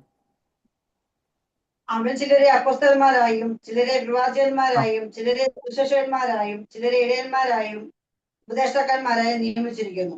അത് നാം എല്ലാവരിലും വിശ്വാസത്തിലും ദൈവപുത്രനെ കുറിച്ചുള്ള പരിജ്ഞാനത്തിലുമുള്ള ഐക്യതയും തികഞ്ഞ പുരുഷത്വവും ക്രിസ്തുവിന്റെ സമ്പൂർണതയായ പ്രായത്തിന്റെ അളവും പ്രാപിക്കുവോളം വിശുദ്ധന്മാരുടെ യഥാസ്ഥാനത്തിനായുള്ള ശുശ്രൂഷയുടെ വേലയ്ക്കും ക്രിസ്തുവിന്റെ ശരീരത്തിന്റെ ആത്മീയ വർധനയ്ക്കുമാകുന്നു. ഓക്കെ, അപ്പോൾ ഇവിടെ നാം വായിക്കുന്നു ഈ ശുശ്രൂഷകളൊക്കെ എന്തിനു വേണ്ടിയിട്ടാണ് എന്നുള്ളത് എന്റെ 12-ാമത്തെ വാക്യത്തിൽ വായിക്കുന്നു. അത് നാം എല്ലാവരും വിശ്വാസത്തിലും ദൈവപുത്രനെ കുറിച്ചുള്ള പരിജ്ഞാനത്തിലുമുള്ള ഐക്യതയും തികഞ്ഞ പുരുഷത്വവും ക്രിസ്തുവിന്റെ സമ്പൂർണതയായ പ്രായത്തിന്റെ അളവ് പ്രാപിക്കുവോളം വിശുദ്ധന്മാരുടെ യഥാസ്ഥാനത്തിനായുള്ള ശുശ്രൂഷയുടെ വേലയ്ക്ക് ക്രിസ്തുവിന്റെ ശരീരത്തിന് ആത്മീയ വർധനയ്ക്കും ആകുന്നു. അപ്പോ ഈ ശുശ്രൂഷ എന്നത് യഥാസ്ഥാനത്തിന് വേണ്ടിയിട്ടുള്ളതാണ്, അല്ലെ? ഇത് തന്നെ ഒരു വലിയൊരു വാസ്റ്റ് ആയിട്ടുള്ള സബ്ജക്റ്റ് ആണ്. ക്രിസ്ത്യൻ മിനിസ്ട്രി എന്നൊരു സബ്ജക്റ്റ് ഉണ്ട്, ക്രിസ്തീയ ശുശ്രൂഷകൾ. അതൊരു സെമസ്റ്ററിൽ പഠിക്കേണ്ടുന്ന ഭാഗമുണ്ട്. ഞാനത് ക്ലാസ് എടുത്തിട്ടുണ്ട് നേരത്തെ, ഇവിടെയല്ല, മറ്റ് കോളേജുകളിൽ. ഓക്കെ, അപ്പോ ക്രിസ്തീയ ശുശ്രൂഷ, അപ്പോ ക്രിസ്തു ഇവിടെ നാം വായിക്കുന്നു, ക്രിസ്തുവിന്റെ സമ്പൂർണതയായ പ്രായത്തിന്റെ അളവും പ്രാപിക്കുവോളം വിശുദ്ധന്മാരുടെ യഥാസ്ഥാനത്തിനായുള്ള ശുശ്രൂഷയുടെ വേലയ്ക്കായി ക്രിസ്തുവിന്റെ ശരീരത്തിന്റെ ആത്മീയ വർധനയ്ക്കും ആകുന്നു എന്നുള്ളതാണ്. അപ്പോ ശുശ്രൂഷകൾക്ക് വ്യത്യാസമുണ്ട്, എന്നാൽ എല്ലാവരും വ്യാപരിക്കുന്ന ആത്മാവ് ഒന്നാണ്. അത് എല്ലാ ശുശ്രൂഷയുടെയും ആത്യന്തികമായ ലക്ഷ്യം എന്ന് പറയുന്നത് ക്രിസ്തുവിനെ ഉയർത്തുക എന്നുള്ളതാണ്. അപ്പോ വിശുദ്ധന്മാരെ ശുശ്രൂഷയ്ക്കായി ഒരുക്കുക എന്നുള്ളതാണ്. അപ്പോ മേൽപ്പറഞ്ഞ ഉത്തരവാദിത്തങ്ങൾ സഭയെ സംബന്ധിക്കുകയാണെങ്കിലും മാതാപിതാക്കളെ സംബന്ധിക്കുന്നതാണെങ്കിലും കുഞ്ഞുങ്ങളെ സംബന്ധിക്കുന്നതാണെങ്കിലും ഇതെല്ലാം ഇതിന്റെ ഉദ്ദേശം എന്ന് പറയുന്നത് ശുശ്രൂഷയ്ക്കായി ഒരുക്കുക എന്നുള്ളതാണ്, അല്ലെ? ശുശ്രൂഷയ്ക്കായി ഒരുക്കുക. അപ്പോ ദൈവവിളി കേട്ടിറങ്ങിയവരുമുണ്ട്, ദൈവത്തെ വിളിച്ചിറങ്ങിയവരുമുണ്ട്. എന്നാ പിന്നെ ഒരു ജോലി നടക്കുന്നില്ല, എന്നാ പിന്നെ സുവിശേഷ വേല ചെയ്യാം എന്ന് പറഞ്ഞ് ഇറങ്ങിയവരുമുണ്ട്, അല്ലേ? ഇത് ഒരു ദേവദാസിന്റെ ഡയലോഗാണ്. നമ്മുടെ നിങ്ങൾക്കറിയാമെന്ന് തോന്നുന്നില്ല, നമ്മുടെ അറിയാവുമായിരിക്കും മിക്കവാറും. നമ്മുടെ ന്യൂ ലൈഫ് ബിലീവേഴ്സ് സെമിനാരിയുടെ president reverend doctor Johnson Daniel സാറിന്റെ പ്രസംഗത്തിന്റെ ഒരു ഭാഗമാണ്. സാറ് പ്രസംഗിക്കുമ്പോൾ പറയുന്നതാണ്, പ്രത്യേകിച്ച് സ്റ്റുഡൻസിനോടുകൂടെ സംസാരിക്കുമ്പോൾ, മിഷൻ ചലഞ്ചിനൊക്കെ പ്രസംഗിക്കുമ്പോൾ പറയുന്നതാണ്, ദൈവവിളി കേട്ട് ഇറങ്ങിയവരുമുണ്ട്, ദൈവത്തെ അങ്ങോട്ട് വിളിച്ചു ഇറങ്ങിയവരുണ്ട്, മറ്റുള്ളവരെ കണ്ട് ഇറങ്ങിയവരുണ്ടെന്നുള്ളതാണ്. ഓക്കെ, അപ്പൊ ഇതിനെല്ലാം വ്യത്യസ്തമുണ്ട്, അല്ലേ? ദൈവവിളി കേട്ട് ഇറങ്ങിയവൻ മറ്റൊരു വിളിക്കും ചെവി കൊടുക്കത്തില്ല, ആഴിയെന്ന് ഓർക്കത്തില്ല, ആഴമെന്ന് ഓർക്കത്തില്ല, അലകൾ കണ്ട് ഇതെല്ലാം പേടിക്കുകയില്ല എന്നുള്ളത്. ദൈവത്തെ വിളിച്ചിറങ്ങിയവൻ എന്തെങ്കിലും പ്രതിസന്ധികൾ കണ്ടിട്ട് അതിൽ നിന്ന് ദൈവിക വിടുതൽ പ്രാപിച്ചിറങ്ങിയവരായിരിക്കും, അല്ലെ? അവർ ഒരു പരിധി വരെ ആയിരിക്കും. എന്നാൽ മറ്റുള്ളവർ ഉണ്ട്, അല്ലെ? മറ്റുള്ള അനുകരണത്തോടുകൂടി, അല്ലെങ്കിൽ ദൈവവിളി പൂർണ്ണമായിട്ടില്ലാതെ മനസ്സോടുകൂടി അത് പ്രതിസന്ധികൾ വരുമ്പോൾ തളർന്നു പോകും, അല്ലെ? ഒരു ഉറപ്പ് കാണത്തില്ല. ബൈബിൾ വായിക്കുന്ന പോലെ ഇരുമനസ്സുള്ളവൻ തന്റെ വഴികളിലൊക്കെ അസ്ഥിരനാകുന്നു, അല്ലെ? ഒരു സ്ഥിരതയില്ലാത്ത ഒരവസരം. ഓക്കെ, അപ്പോ ഈ ശുശ്രൂഷകളൊക്കെ നമുക്ക് ശുശ്രൂഷയ്ക്കായി ഒരുക്കുക എന്നുള്ളതാണ്. വിശുദ്ധന്മാരെ ശുശ്രൂഷയ്ക്കായി ഒരുക്കുന്നതാണ്. ഇനി 2 തീമോഥെയോസ് 2:2 നമ്മൾ നേരത്തെ വായിച്ചതാണ്, പ്രാരംഭത്തിൽ നമ്മൾ വായിച്ചു. പഠിച്ച സത്യങ്ങൾ മറ്റുള്ളവരെ പഠിപ്പിക്കുക, അല്ലെ? നമ്മൾ ആദ്യം ക്ലാസ് തുടങ്ങിയ ടൈമിൽ വായിച്ചു. അവര് സമർത്ഥരായ, അല്ല, വിശ്വസ്തരായ വ്യക്തികളെ നമ്മൾ എന്ത് ചെയ്യാം? പരമേൽപ്പിക്കുക എന്നുള്ളതാണ്. 2 തീമത്യോസ് 2-ാം അധ്യായം. ആ റെഫറൻസ് നിങ്ങൾ നോട്ട് ചെയ്യുക. ആദ്യം എഫെസർ 4:11-12. രണ്ടാമത് പറഞ്ഞ റെഫറൻസ് 2 തീമത്യോസ് 2 തീമത്യോസ് 2-ാം അധ്യായം 2-ാമത്തെ വാക്യമാണ്. വേണമെങ്കിൽ ഒന്നുകൂടെ ഒന്ന് വായിക്കാം. വായിക്കും. മറ്റുള്ളവരെ ഉപദേശിപ്പാൻ സമർത്ഥരായ വിശ്വസ്ത മനുഷ്യരെ ഫലമേൽപ്പിക്കുക. ഓക്കെ, അവിടെ നമ്മൾ എന്താണ് അവിടെ ഫലമേൽപ്പിക്കേണ്ടത്? അതിന്റെ തുടക്കത്തിൽ വായിക്കുന്ന ഈ പല സാക്ഷികളുടെ മുമ്പാകെ എന്നോട് കേട്ടതെല്ലാം, വചന പഠനത്തിലൂടെ, നമ്മുടെ വ്യക്തിപരമായ വായനയിലൂടെ, പ്രസംഗങ്ങളിലൂടെ, ദൈവവചന പഠനത്തിലൂടെ, അധ്യാപകരിലൂടെ നമ്മൾ കേട്ട സാക്ഷ്യങ്ങൾ, അനുഭവിച്ച അറിഞ്ഞ കാര്യങ്ങൾ നമ്മൾ എന്ത് ചെയ്യണം? മറ്റുള്ളവരെ ഉപദേശിപ്പാൻ സമർത്ഥരായ വിശ്വസ്ത മനുഷ്യരെ എന്ത് ചെയ്യണം? പരമേൽപ്പിക്കുക. നമ്മൾ വിലപിടിപ്പുള്ള കാര്യങ്ങൾ നമ്മൾ നിസ്സാരമായിട്ട് ഒരു വ്യക്തിയെ കൊടുത്തു വിടത്തില്ല, അല്ലേ? നിസ്സാരം നമ്മുടെ 10ാം ക്ലാസ്സിന്റെ സർട്ടിഫിക്കറ്റോ അല്ലെങ്കിൽ നമ്മൾ പഠിച്ച ഡിഗ്രിയുടെ ഒരു സർട്ടിഫിക്കറ്റോ നമ്മൾ ഒരു സ്ഥലത്ത് നിന്ന് മറ്റൊരു സ്ഥലത്തേക്ക് അയക്കണമെങ്കിൽ ഒക്കുമെങ്കിൽ നമ്മൾ കൈയോടെ കൊണ്ടു കൊടുക്കും. അല്ല, അതിനുള്ള വഴി ഇല്ല എന്നുണ്ടെങ്കിൽ നമ്മൾ അത് സ്പീഡ് പോസ്റ്റോ അല്ലെങ്കിൽ ഒത്തിരി നമുക്ക് സേഫ് എന്ന് തോന്നുന്ന സാഹചര്യത്തിലൂടെ നമ്മൾ ചെയ്യും, അല്ലേ? എത്രമാത്രം കവർ അത് പൊതിയും, എന്നിട്ട് സ്റ്റാമ്പ് ചെയ്യും, അത് ഉറപ്പായോ എന്ന് വിശ്വസിക്കും, എന്നിട്ട് അവിടെ കൊടുക്കുന്ന രജിസ്റ്ററോട് നമ്മൾ ചോദിക്കും ഇത് കറക്റ്റ് ആണോ, എത്ര സമയത്തിന് മുമ്പ് എത്തും. ഇന്നിപ്പം ഫെസിലിറ്റി ഉണ്ടല്ലേ, ട്രാക്കിംഗ് നമ്പർ കിട്ടും, അല്ലേ? നമ്മൾ രജിസ്റ്റർ ചെയ്യുമ്പോൾ തന്നെ നമ്മുടെ മൊബൈലിൽ ട്രാക്കിംഗ് നമ്പർ വരും. നമ്മുടെ പാർസൽ എവിടെ എത്തിയെന്ന് നമുക്ക് ഇവിടെ ഇരുന്ന് വീട്ടിനകത്തിരുന്ന് തന്നെ നമ്മൾ ഇരിക്കുന്നിടത്ത് നിന്ന് തന്നെ നമുക്ക് ട്രാക്ക് ചെയ്യാൻ പറ്റും, അല്ലേ? ഇന്ന സ്ഥലത്ത് നിന്ന് വണ്ടി കയറിയിട്ടുണ്ട്, ഇന്ന ജംഗ്ഷനിൽ ഇന്ന സമയമാകുമ്പോൾ എത്തും, അല്ലേ? ഇത്ര മണിക്കാകുമ്പോൾ നമ്മുടെ കയ്യിൽ ഡെലിവറി ആകുമെന്നുള്ളത്. ഓക്കെ, അപ്പോൾ ഇന്നത്തെ ഫെസിലിറ്റി ഭയങ്കരമാണ്. ഓക്കെ, എനിക്കൊരു അനുഭവം ഉണ്ടായി. കഴിഞ്ഞ മാസത്ത് ഞങ്ങളുടെ ചർച്ചിൽ പുൾപിറ്റ് മുതൽ പുറകു വരെ എത്തുന്ന മാറ്റ് ഞാൻ ഒത്തിരി ആഗ്രഹിച്ചുകൊണ്ടിരിക്കുകയാണ്. പല സഭകളിൽ പോകുമ്പോൾ അത് കാണാം. നമ്മുടെ സഭ മൊത്തത്തിൽ 25 അടി നീളേ ഉള്ളൂ. ഓക്കെ, പക്ഷേ 28 അടി നീളം, ഒരു 15-20 അടി വീതി. അപ്പോൾ അത്രയും ഞാൻ അളന്ന് നോക്കിയപ്പോഴും എനിക്കൊന്ന് 5 പാവയാണ് 28 അടി നീളവും. അപ്പോൾ ഞാനിങ്ങനെ ആഗ്രഹിച്ച് പ്രാർത്ഥിച്ചുകൊണ്ടിരിക്കുകയായിരുന്നു. അപ്പോൾ ഞങ്ങളുടെ സഭയിലുള്ള ഒരു ആന്റി തന്നെ അത് സ്പോൺസർ, പാവപ്പെട്ട ഒരു ആന്റിയാണ്, അവരുടെ ഹൃദയത്തിൽ ഇടപെട്ടു അത് സ്പോൺസർ ചെയ്യാനായിട്ട് ഇടയായി. അപ്പോൾ ഞാനിങ്ങനെ അന്വേഷിച്ചു. അപ്പോൾ കോട്ടയത്ത് ചങ്ങനാശ്ശേരിക്ക് അടുത്ത് ഇങ്ങനെ ഒരു ഇതുണ്ട്. ഞാൻ വിളിച്ചു ചോദിച്ചു. അപ്പോൾ അവരെല്ലാം ആ പായുടെ കളർ തന്നെ എനിക്ക് അയച്ചു തന്നു. എന്നിട്ട് പറഞ്ഞു ഇതിലേതെങ്കിലും ഒന്ന് സെലക്ട് ചെയ്താൽ മതി, ക്വാളിറ്റിയും ഇതെല്ലാം വിലയെല്ലാം ഇട്ട് തന്നു. എന്നിട്ട് 2 ദിവസം ആയപ്പോൾ അങ്ങ് പോകണമെങ്കിൽ ഇവിടെ നിന്ന് ട്രിവാൻഡ്രത്ത് നിന്ന് പോയി സെലക്ട് ചെയ്ത് വൈകിട്ടാവും തിരിച്ചെത്താൻ.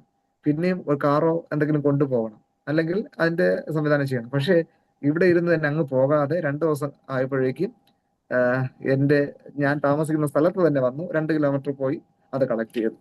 അപ്പോൾ ആ പാഴ്സൽ വിട്ട സമയം മുതൽ തന്നെ നിങ്ങളുടെ പാഴ്സൽ ഇന്ന സ്ഥലത്തെത്തി, ഇപ്പോൾ ഡെലിവറി ആയി, അവിടെ സബ്മിറ്റ് ചെയ്തിട്ടുണ്ട്, എല്ലാം ടൈമിൽ തന്നെ അറിയാനായിട്ട് കഴിഞ്ഞു എന്നുള്ളത്.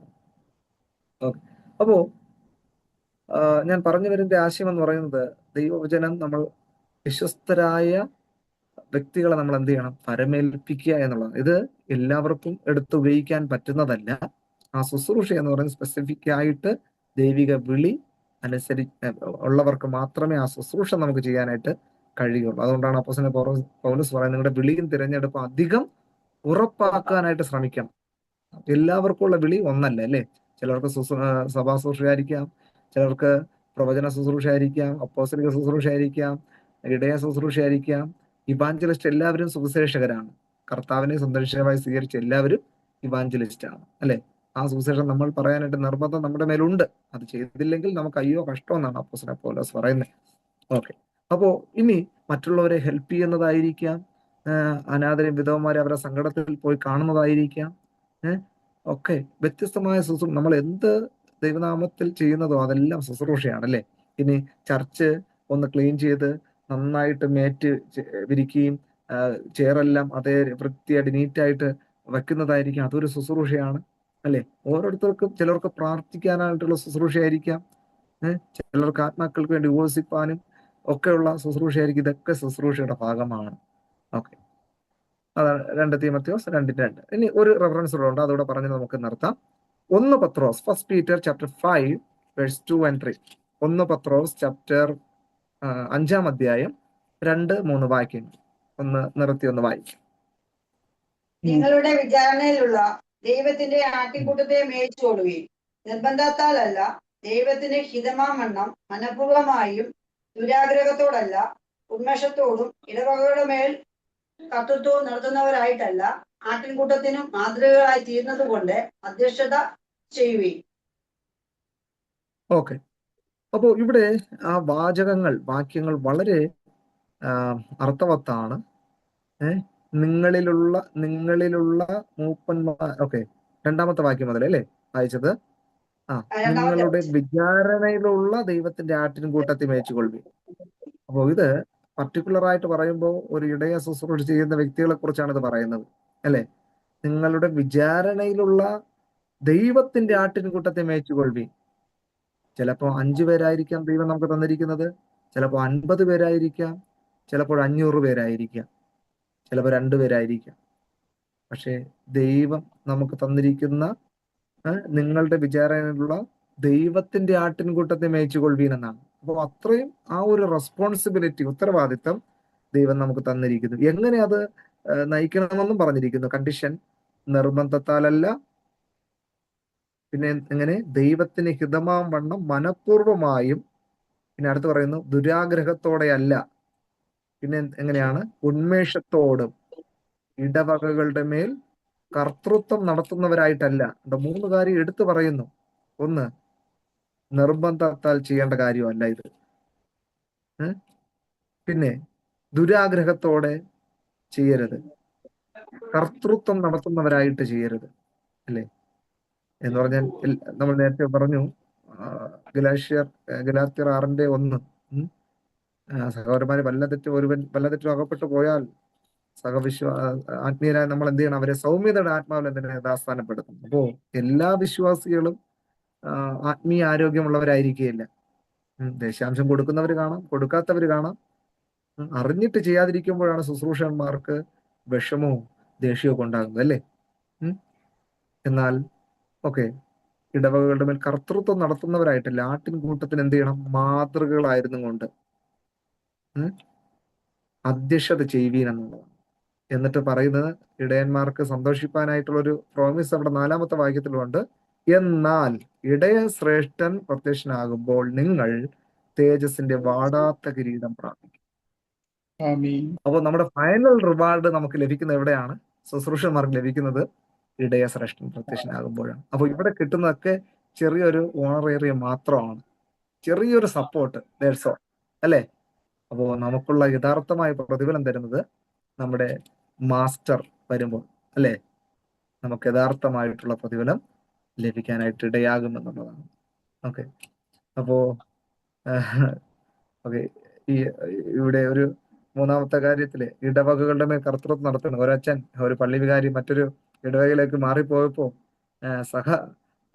അച്ഛൻ ചോദിക്കുകയായിരുന്നു, ഇപ്പൊ ഏത് ഇടവകയിലാ? അപ്പോ അച്ഛൻ പറയുന്നു, ഞാനിപ്പോ ഒരു ഇടവകയിലും അല്ല, ഇപ്പം വകകളുടെ ഇടയിലാണെന്ന്.